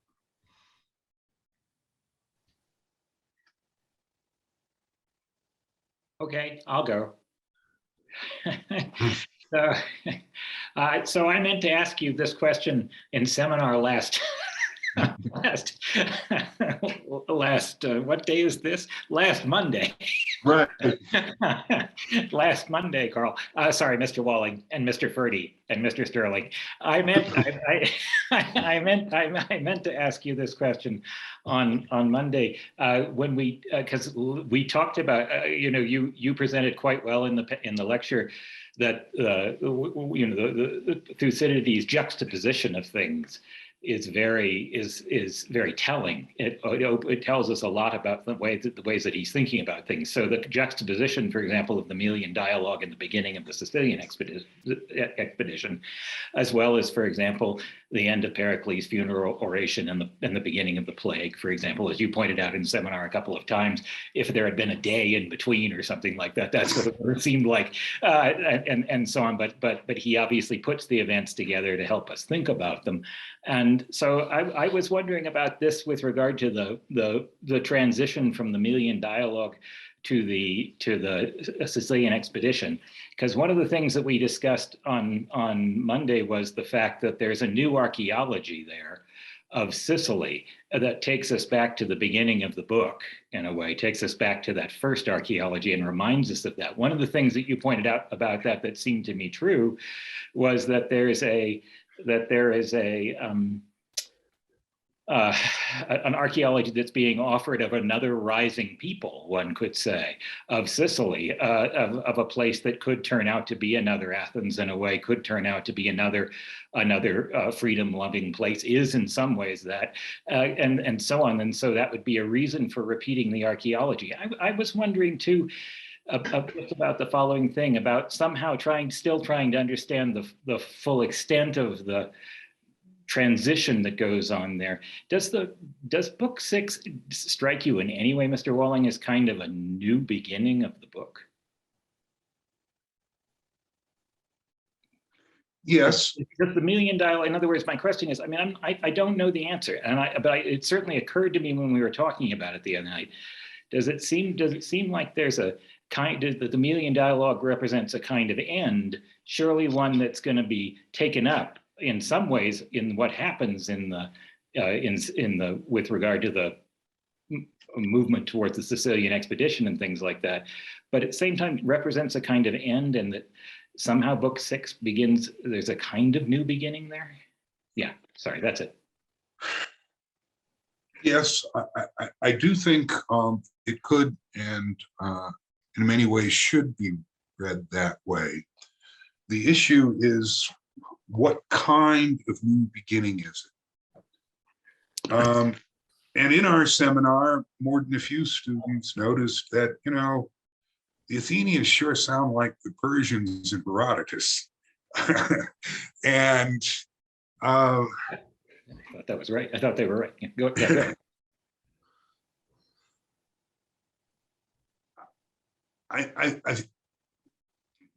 We got to think about Syracuse here, especially. It's a democracy, but not as democratic, not as radical as Athens yet. It has elder statesmen like Hermocrates who give pretty good advice. It also has demagogues like Athenagoras who don't. So you could see Syracuse as the new Athens. But there's not only a reversal of fortune in the account of the Sicilian expedition, there's a reversal of roles. Athens is the new Persia. And how low the mighty in the terms of moral dignity have fallen, that reversal would happen. But it makes perfect sense in terms of the logic of empire that the Athenians express in the Melian dialogue. In particular, it makes sense in terms of them saying, we're less afraid of land powers than independent islands. The independence of anyone is a threat to our empire. Therefore, we have to conquer all independent islands. But where does this stop? Right? Where does this stop? Milos was independent, but there are other independent islands out there. Do they have to conquer them all? And in that sense, you have something Persian-like in the desire to dominate everything. So yeah, I would see it as a new beginning in that regard. There's something else I should bring up here. I've tried to explain that, I'm trying to synthesize old things that I learned at St. John's and in graduate school with new things that I learned by working for the Naval War College. Strategists are about needs. St. John's is mainly about ends when in seminar. It could be, indeed, I'm pretty sure it is the truth, that the root of the pathology that I think Thucydides diagnosed, and I tried to explain in Athens, is in there. I'm going to sound like a Platonist here. I'm not sure I am, but it comes down to this. It's in the Athenians' understanding of the good, especially what is good for themselves. There's no full-blown philosophy of the good in Thucydides, but it forces you to raise questions about what is good. At the beginning of the work, it appears that the Athenians identify the good with empire. They justify it because they think, well, they say they're compelled by the three strongest passions of human nature, fear, honor, and self-interest, to acquire and preserve and eventually expand the empire. In theory, the empire makes them safer, brings them more glory. And it certainly made them fabulously rich at the beginning. So their understanding of the good is all linked to this notion of empire. But I think, you can read this book as raising the question whether the Athenians have a clue what is good for them. The empire did not make them safer. It produced constant rebellion, and eventually it led others to balance against Athens. You can read the funeral oration as much as you want, but it always has to be contrasted with Mytilene and the Melian dialogue, in which the Athenians bring not honor, but disgrace upon themselves. And yeah, they got fabulously rich. One of the reasons they lost the war is they were bankrupt at the end. And most important, Cleon, in his speech during the Mytilene debate, raised the question whether a democracy is capable of empire, suggesting the democracy would make the empire too soft, and not talking about what the empire might do to the democracy, though you might say Cleon is exhibit A for what an empire can do to a democracy, that the empire wound up corrupting and destroying the free way of life of the Athenians. Thucydides doesn't put two and two together for us directly. We have to connect the dots.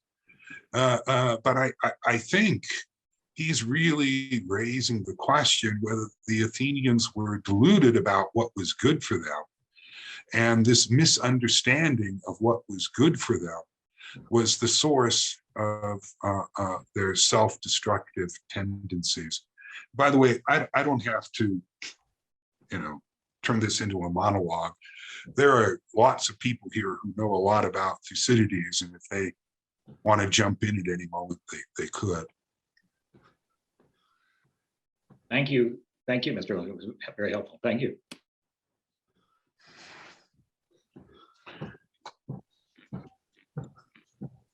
Can I ask a question? You just did. Oh, dang. That's a dad joke, man. That's a dad you joke. got me. You got me. All right. Well, I was wondering if you could talk a little more about what empire does to democracy, and in particular, what do you think Thucydides sees as the place or even the plausibility of governance or politics, right? Yeah, but I'd like to hear more about what you said. What does empire do to democracy? Like, what's the place of all the mob rule and the fifth columns in there? You know, I don't have a particular question, I guess, but I'd love to hear you talk more about that. Okay. That could be approached from many different angles.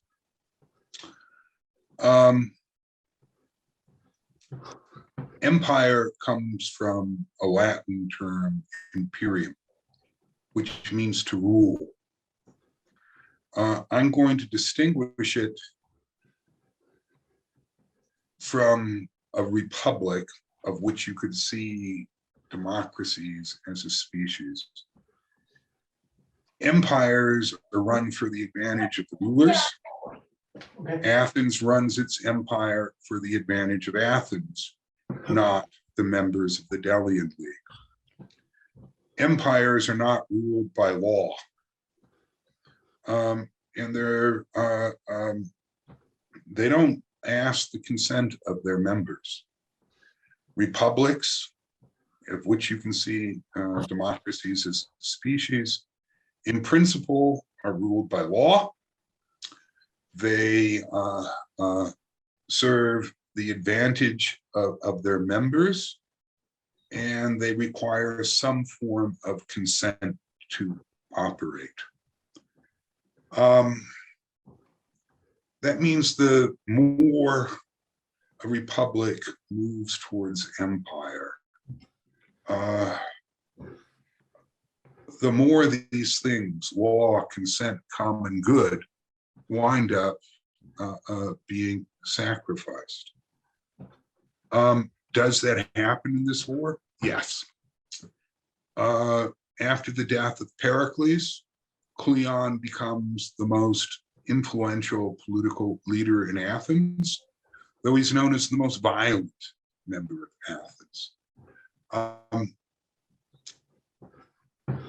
He, Thucydides suggests more than once, winds up sacrificing the interests of Athens to his own personal ambition. And here is just one example. I talked about how he asked for more during peace negotiations after the Athenian victory at Pylos. And I got concrete about what he was asking for. Took a while for me to figure it out. Thucydides only mentions it in one line, and you can easily pass over it. He asked for Nicaea, Pegae, Troezen, and Achaia. Clearly, if they got those, they would put Sparta between a rock and a hard place.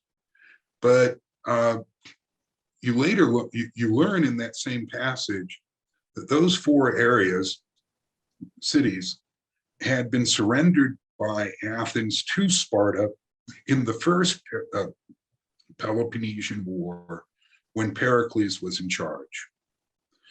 If Cleon had succeeded in getting them back, he could make a claim that as an even greater leader, a greater statesman than Pericles himself. But by asking for too much, he makes the peace impossible. Indeed, it's not even clear that Cleon wanted peace at that moment. Thucydides suggests that he's the kind of leader the kind of stuff that comes up from a sewer in time of war, and that if there were peace, people would put him aside. He needs the war in order to stay in power. During the negotiations, it's amazing, the Spartans send some envoys, and they say, can we talk in private? And Cleon says, no, you can't talk in private. Only dishonest people talk in private. Only dishonest people negotiate in private. If you want to talk, you talk to 50,000 Athenians in this assembly who are screaming at you, an effort to humiliate the Spartans at least, but maybe an effort to prevent the peace negotiations from succeeding at all. Because if there's peace, Cleon might lose power. That's just a beginning of an answer to your question, Mr. Rivard. Would you care to follow up?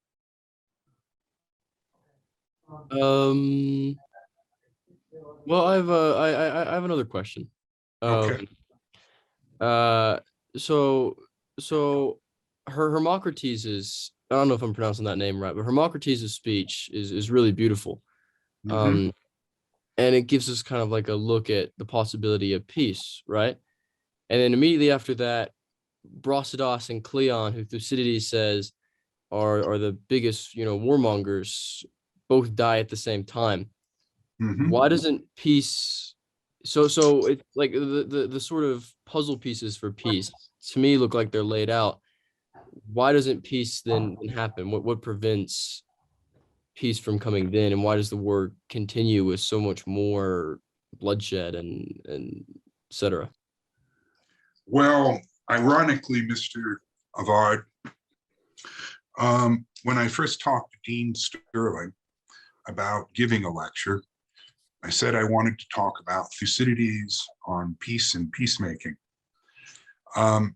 However, because we were forced to shift to a Zoom format, and because I had developed not a war, but a peace game based on the Peloponnesian War that would have required people to be present, I said my original plan's not going to work, and I defaulted to plan B, which was my lecture today.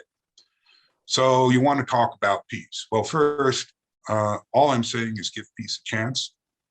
And in the immortal words of John Lennon, imagine. Second, if they keep me around here, I'd love to give a different talk on peace and peacemaking and why it's so difficult. You referred to the speech of Hermocrates. He's saying, look, we're facing a foreign danger. If we don't unite, the Athenians will defeat us piecemeal. But there's something brutally honest in that speech, something most statesmen do not say. He says, look, we've been fighting before the war with the Athenians. Once the threat from Athens goes away, we'll probably be fighting again. All right. No illusions, no delusions about permanent peace. But just a kind of pragmatic sense that this is what we got to do now. Or as Ben Franklin said upon signing the Declaration of Independence, we have to hang together or surely we will hang separately. Now, you called attention to the Peace of Nicias, and you explained one of the most important reasons for why it happened at the time that it happened. The hawks were dead. Frequently, the two chief hawks, Cleon and Brasidas, were dead. Frequently, peace requires a transfer of power from the hawks to the doves, all right? And it happens simultaneously in Athens and Sparta. Nicias clearly wanting peace, and the Spartan king Pleistonax also wanting peace, though each for private motives, which is really interesting. Your question is, if I understand it correctly, how come the peace does not endure? And I think there are many reasons for that. The first and the most important one is the war did not settle the original cause of the war, Sparta's fear of the growing power of Athens. Indeed, such peace as exists will enable Sparta, or rather Athens, to grow stronger again, and Sparta will become more afraid. So you didn't remove the original cause of the war. What do you expect? Similar causes should produce similar effects, just a matter of time. There are other reasons, however, and it comes down to the business of how you enforce the peace. This is very important. Peace is not self-enforcing. When you develop a plan for peace, you have to ask yourself how it's going to be enforced. Otherwise, you will risk losing the peace. The terms of the peace are sequential trades. The Athenians give the Spartans their prisoners back. The Spartans are supposed to surrender Amphipolis, and then the Athenians are supposed to surrender Pylos. Well, the Athenians do give the Spartans their prisoners back. The problem is up there in Amphipolis. Cleon, while he was up there in Chalcidice, did, I think it was at Scione, what he'd only threatened to do to the Mytileneans. He killed all the men and sold the women and children into slavery, saying, whatever you do, don't rebel against Athens. Pretend the mayor of Amphipolis, Mr. Avard. If you know that if you return to Athens, that the Athenians will kill all the men and sell the women and children into slavery, is there any way you're going to let the Spartans trade you back to Athens? Clearly not. Clearly not. Well, that means the terms of the peace were unenforceable. Thucydides, he kind of waffles on it. There's also sympathy amongst the Spartan commanders, a guy's named Cleomenes. He does, he'd staked his honor on liberating Amphipolis. He doesn't want to trade it back either, though the trade was necessary if Sparta was to get its prisoners back and to stop the Helot rebellion. So Spartan generals are half-hearted about enforcing the terms. The Amphipolitans refuse. Well, if the terms of the treaty are unenforceable, the treaty's not going to work, right? The treaty is simply not going to work. The Athenians, when the Athenians learn that they can't get Amphipolis back, and it's very important to them, they say, well, we ain't leaving Pylos. Nana, nana, boo, boo. And you're now in a situation where both sides are accusing each other of violating the treaty. There's something else that made this particular treaty unstable, namely that Sparta betrayed its allies. Corinth, and Thebes, Megara are furious. Sparta negotiated this peace secretly and separately. It did not ask the consent of its allies. It put, getting the prisoners back, stopping the Helot rebellion above the interests of the alliance. They're furious. They're angry as can be. Corinth threatened to defect from Sparta in order to push it into the war. Well, now it carries out its threat. And there's a kind of musical chairs of shifting alliances that's extremely hard to keep track of. But the Spartan alliance system falls apart completely. And that turns out to be an opportunity for Athens. And it's part of the reason for the early notoriety of Alcibiades, who was really good at playing this diplomatic game and made an alliance with Argos, in which they try to challenge Sparta into a decisive battle. Meanwhile, the peace still exists, but the largest land battle of the war occurs during the peace when Sparta and Argos challenge the Spartans, and the Spartans are saved by their discipline. I think there's a bigger question behind what you asked, Mr. Havard, and it's one, had I given a different lecture, I would have tried to approach. What are the conditions of durable peace? All I can say right now is those conditions were absent in the Peace of Nicias, and I think it was really only a matter of time till the peace fell apart. One last point. It's about alliances and peace treaties.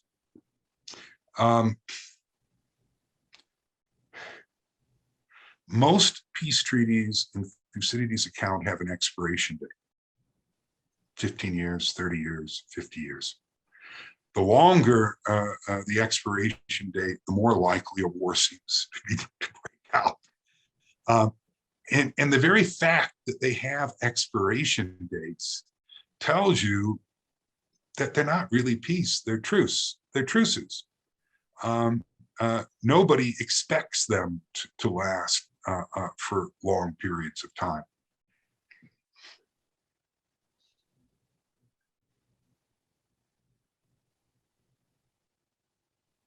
Other question? Yes. So I think you might have addressed this earlier with regards to the conditions that created the Athenian, grasping for more. But I was wondering if you could say more, especially because you mentioned Spartan discipline, if you could say more about what precisely created the character of the Athenians and the Spartans, and what might have led to, aside from the general prosperity, what might have led to the Athenians' initiative of trying to, subjugate Sicily? That's a big question. And I'm willing to accept aid from those who may know more about this than I. Part of an answer might be to go back to Herodotus. In his accounts of the public spiritedness of the two leading Greek cities, Sparta and Athens. Both are public spirited, but the roots of their public spiritedness have different causes. In Sparta, it's about fear of the law. And fear of the law it's not simply about physical punishment. Spartan's identity is built around being a Spartan who doesn't surrender, who trains all day, fights for war, fights for the honor of being a Spartan. There can be no greater honor for them than that, and no greater shame than to be exiled or ostracized from the Spartan in-group. It's about honor and shame and pride. Athenian public spiritedness has a different root, and Herodotus identifies it, and I think much in the Peloponnesian War demonstrates it. Namely, Athenian public spiritedness is a kind of selfishness, that equality creates opportunity to display your merit and rise in public affairs. So the character of the democracy produces all sorts of really, really ambitious people who initially have a kind of coincidental identification of their individual good with the good of Athens. Abraham Lincoln talked about this. In 1863, shortly after the Battle of Gettysburg, he spoke to the 166th Ohio Regiment that had marched back from Gettysburg, lost half of its soldiers there, and many are wounded. And he got up in a box to address the soldiers and said, "I stand here as living proof that your father's child may come to occupy this big white house, just as my father's child has done." And he's trying to use the ambition we have, not only for ourselves, but for our children, to thrive and prosper within a democracy, to produce a willingness to sacrifice on the part of the Union soldiers. Herodotus captured that. In many ways, Pericles captured that. But I also think there may be something problematic about it.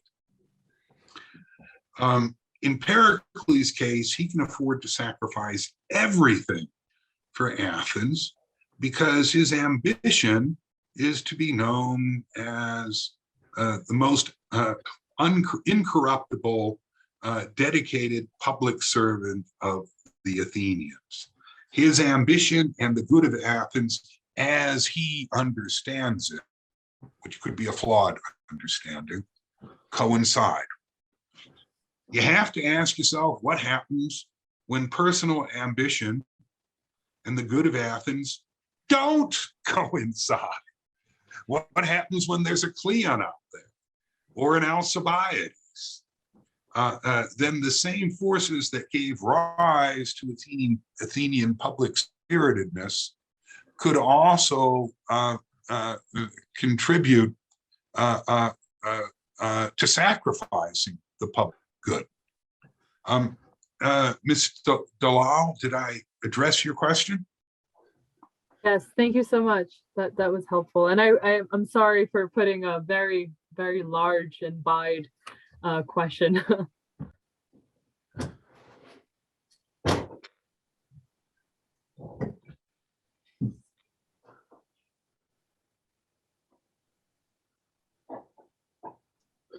Well, let me throw out another question that's related to that.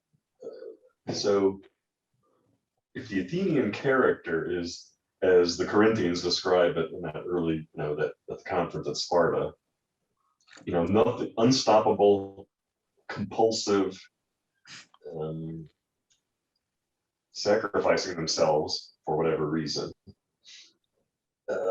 Is there anyone who could have stopped Athens from overstepping? I mean, Nicias tries, but he's very bad at it. Pericles tries to restrain them temporarily, but he spent his whole career stoking the fires instead, for the most part. Alcibiades is not even trying. And if that leads to their destruction, then the ultimate strategic solution for Athens would have been to rein its character in. Is there any prospect of that? If you're a statesman in Athens? I'm not sure, Mr. Ferdy. I think it really matters that in Alcibiades' speech in Book 6, he says we have to be consistent with our character, no restraint.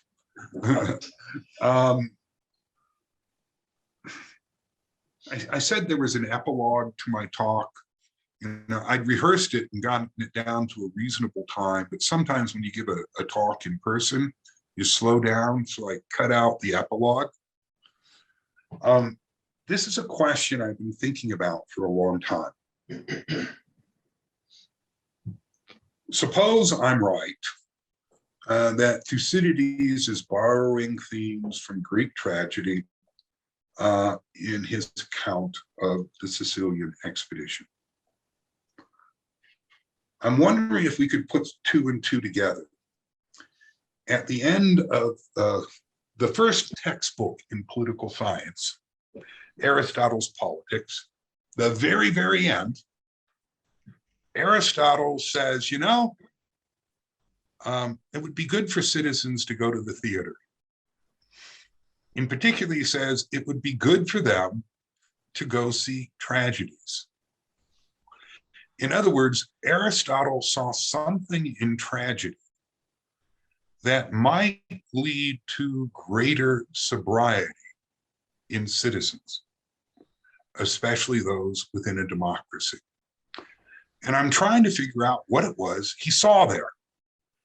Why is it that, you know, Thucydides uses tragedy, and in a sense, Aristotle sees tragedy as a cure for some of the diseases that the Athenians experienced? I think it matters. Look, it's common to compare what Athens did in Sicily with America's ill-fated adventure in Vietnam. Sometimes the best way of encouraging restraint is to get your butt kicked. I'm serious about that. The Athenians hadn't suffered serious reverses in a long time. The old men who might have remembered them were fading in influence. If all you have is an experience of winning, then maybe you'll think you'll win all the time. There's something about Athens that's analogous to bull and bear markets in the stock market. When the Athenians are down, they're really, really down. And when they're up, they're really, really up. And one of the remarkable skills of Pericles is he could balance these things out. Nobody else after him seemed capable of doing that. And I'm just wondering whether the best, well, first, when you're on top in the market, when it's bullish, there are always some people who say it's going to keep going, and they'll get overextended and suffer severe reversals. But there are others who remember the last crash and say, well, we need to diversify our investments. We need to be a little cautious here. I'm just wondering whether it might have been good for Athens to have suffered a few medium-sized defeats before inflicting upon itself this catastrophic. So there's nothing a statesman could do, but a general could throw a battle or something. Well, for the public good. Yeah, could any statesman have stopped this? Boy, that's hard to say.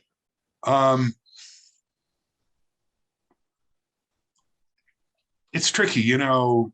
In Diodotus's speech at Mytilene, he says the peculiar circumstances of our politics, especially the McCarthy-like intimidating tactics of Cleon, force statesmen to lie in order to serve the public good. And when Nicias gives his his second speech before the expedition, he is in effect lying. When he says, double the size of the force, that way you'll be victorious, when in fact, he's just hoping to call the whole thing off. And Nicias has a real problem with the truth, speaking it to the Athenians. I think at a minimum, it would require extraordinary courage in Athens to speak the truth. And it would require great judgment. And it would require, and this is where the political and the philosophical dimensions of the work bleed into each other, it would have required a different understanding of what was good for Athens. And given all, it's not simply that stew of passion going on, nor is it the crazy ideas from sophists. It's, I would say it's the raw corruption of ordinary Athenian citizens. And I'm going to blame that on Pericles. The empire was not always an empire. It was a voluntary alliance with its treasury on the island of Delos. According to Plutarch, it's Pericles who transferred the treasury from Delos to Athens. And then the Athenians started to use the treasury for their private good, including, like building the Parthenon. When I think about Pericles, I think of Franklin Delano Roosevelt Pericles, putting every Athenian to work on the WPA. I think about the working class down in the Piraeus. That's still where the working class in Athens live. They want jobs.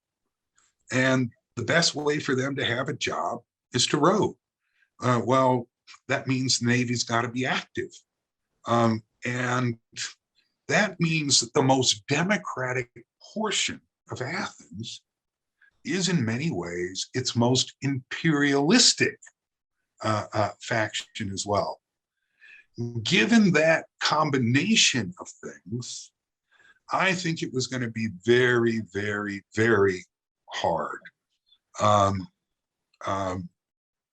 to give good advice to the Athenian people. So given what you've said, I can't help but think of the Spartans. I mean, surely, and I'm a freshman at St. John's, so I have very limited knowledge. So please feel free to correct me. But surely the Spartans have the military prowess to be able to expand their empire the way the Athenians did. Maybe not in exactly the same way through naval expeditions, but there are states and islands that they could have captured. So what is it about the Spartan state that prevents them from doing so? I mean, to connect this to Mr. Furdy's question about statesmanship. I don't think there's one cause, but many. And I'll just list some. The first and most important is what Aristotle called a material cause. The overwhelming majority of Sparta's citizens are slaves. When you think about Sparta, maybe think about Mississippi in the antebellum South before the American Civil War, where you have a well-armed minority that stays in power through the most brutal oppression of the slaves. What does that mean? Every time Sparta goes to war, it risks a two-front war with whoever its external enemy is and the helots themselves. As a result, the Spartans are extremely cautious about going too far from home and staying away too long. One of the many reasons why the Spartans invade Attica, stomp on the crops, moon the Athenians, and then go home is because they're afraid of a helot rebellion. So that material condition makes it hard for Sparta to expand. A second reason is one that I alluded to with Machiavelli, that Sparta and Athens had exclusive conceptions of citizenship, whereas Rome had inclusive ones. To be a citizen in Sparta is to be a soldier. It's an honor. The more people who share in the honor, the more the value of the honor is diluted. As a result, they don't want to share it. That means that while the Spartans are really, really good, there aren't that many of them. And in the course of the war, there are going to be a whole lot fewer.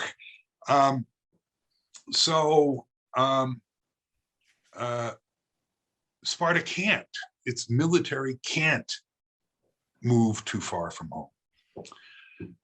There's a third reason, namely that Sparta is very, very poor.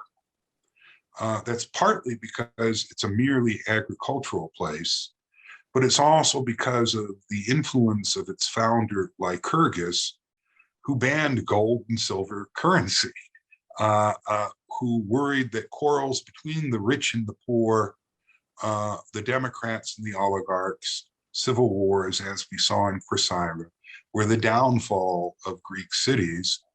And he tried to prevent such quarrels by getting rid of money, or money that anyone would accept outside of Sparta. Why does that matter? If you're going to fight far from home, you got to pay for it. You need money. But especially if you're going to fight Athens, the only way you can defeat it decisively is at sea. And navies are extraordinarily expensive. As a result, Sparta simply does not have the material resources to become anything like Athens unless something unusual happens, unless a foreign power intervenes, unless Persia, which is rich, subsidizes them and enables them to build a fleet, one which in time will be good enough to defeat the Athenians at sea. I told you there was an epilogue that I cut because I felt I was running overtime. In the epilogue, you discover a number of things, but the most important is Athens is going to lose this war at sea because Persia will subsidize Sparta so that the elephant can become a whale. And that's how Sparta will win, by destroying the Athenian fleet, blockading them by sea, besieging them by land, and starving them into surrender. So I think it was very unlikely that without foreign aid, Sparta could expand. And there's a last point. It's just the conservative character of the Spartans. They're homebodies for many different reasons, but they just don't like to go far from home. They're afraid, amongst other things, that their citizens, once they see foreign peoples, will say, there are alternative ways of life out here. Is it that good to be a Spartan? Maybe, maybe I should put on a grass skirt and do the hula dance or something. So all those reasons combined, I think, to make it unlikely for Sparta to be able to expand in any way. Thank you so much. All of the reasons that you mentioned initially made me wonder if, had the Spartans had they had resources, would they have done what Athens did? But the very last reason you mentioned seems to be less, seems to allow for the case where the Spartans would have the resources, whether monetary or military, to expand their empire, but still wouldn't. So thank you. That was very helpful. By the way, I should say hello to David and Wendy Wolf. We're friends on social media. Hey, Carl. See you. Hey, good to see you. I wonder, well, the question, I have a couple thoughts. I wondered about, you were talking about Persian-like characteristics of the Athenians at different times, and Herodotus. And he certainly described the various characteristics of not just the Athenians and Spartans, but the Persians and barbarians, and our whole notion of barbarians out of Herodotus. I was wondering if Thucydides and bringing and showing how hubris, which really, what's the difference between this question one? What's the difference between hubris and being Persian-like? I really don't see it. And is that the point of Thucydides, that barbarians are in us, even our height of our civilization, we have the worst of trying to, that's always a danger. We can't be too, it's a danger against hubris. And that hubris makes you like Persians, and you can't escape it, even no matter how rich and how beautiful a Parthenon you have. Oh, there are many ways to go with that. First, I want to point out something funny, which I learned from a graduate of St. John's who became a wonderful classicist. She tells me that to the Greek ear, the Persian language sounded like this: babar, babar, babar, babar. So the Greeks started to call anyone from Persia a barbarian. And then, of course, they started saying anybody who's not Greek is a barbarian. A kind of ethnocentrism that, to which we too are liable, I suppose. About the word hubris, I have another friend, another brilliant classicist, who wound up being a tutor at St. John's for a while, who tells me that the word hubris comes from pre-Homeric Greek. And in pre-Homeric Greek, hubris was a term for rape. Very important there, rape. Over time, hubris came to mean something larger than just that. But the core of the notion was a disregard of limits, including the most obvious limit, that between your body and my body. When we think of Xerxes, he doesn't see any limits to his power. At the end of the Melian dialogue, it's not at all clear to me that the Athenians see any limits either. And in that sense, they are Xerxes-like, Persian-like at the end of the dialogue. Exactly. No limits, no empathy. Yeah, or great difficulty putting themselves in the shoes of the other. Certainly that. When I was at St. John's, the seminar question was, who was better for Athens and Athenian democracy, Alcibiades or Pericles? And pointing out in the discussion, pointing out that while Pericles, all these great things happened for Athens, as a democracy, it became dependent on him and fell apart without him as a democracy. Whereas Alcibiades, though he was a traitor, he strengthened the democratic systems, and as a democratic instant of a government, it sort of, his effect on the city was strengthening of the democratic processes, I guess. That was sort of what I remember from the seminar. I don't know what you think of that. Well, that's a really complicated, I'm not sure how I would address that question, because it requires looking a lot at book 8, which I did not talk about. I cut that out. It's fair to say that at certain points, Alcibiades does save Athenian democracy. There's a revolution inside Athens where the oligarchs overthrow the democracy.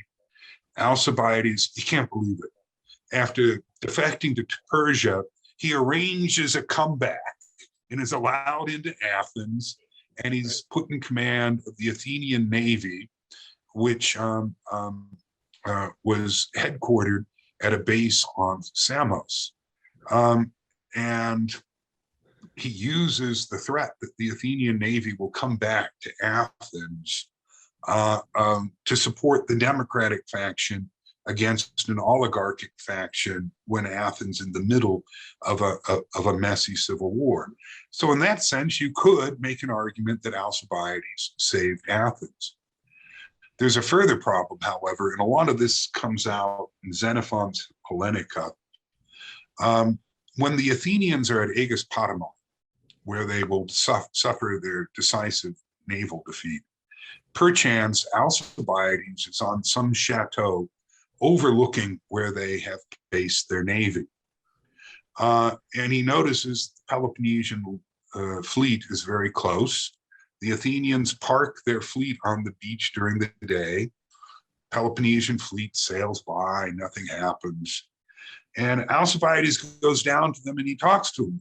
Says, you know, you might want to move your fleet because, you know, the Peloponnesians could surprise you. And the Athenians say, go away, Alcibiades, you're a stinking traitor. We don't believe a word you say. And a few days later, the Peloponnesian fleet sails by and destroys the Athenian fleet on the sea.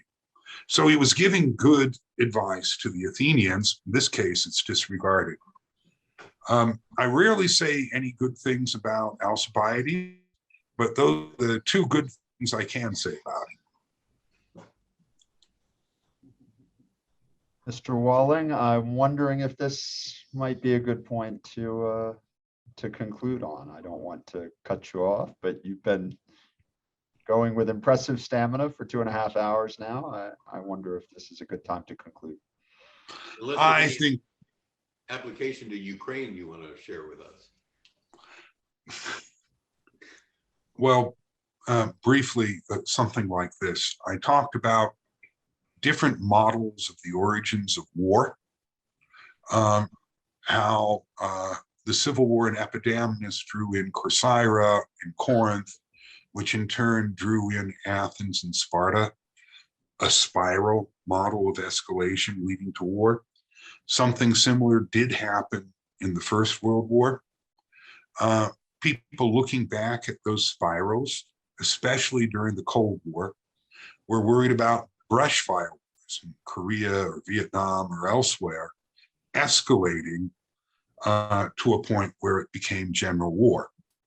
So escalation control became a very important subject of discussion throughout the Cold War. With respect to Ukraine, there's a delicate issue. If you're going to stand by Ukraine and the independence of nations, and yes, I think we should, if you want to preserve the cohesiveness of NATO as an alliance, and again, I think we should, you have to make the Russians aware that they will pay a very severe price if they intervene in Ukraine. The problem is, how do you prevent this from escalating out of control? You do not want a direct conflict between the United States and Russia. If you understand that standing up to the Russians and controlling escalation is the problem the Biden administration and NATO are wrestling with, that will remind you, really, the original problem that you had with Corcyra, where the Athenians made the alliance, said it would be a defensive alliance in order to control escalation, but that failed. All right. I'll tell you what, some people have to get dinner. Maybe this is a good time for us to come to an end. By the way, I thank you all for attending. I thank Walter for the invitation to speak. Well, and I'll take the last word. And if we were in the junior common room, I'd ask everyone, and I'm going to do it right here, to join me in thanking you, Mr. Walling, for a lovely occasion. So thank you very much. All right. Thank you. Bye-bye, all.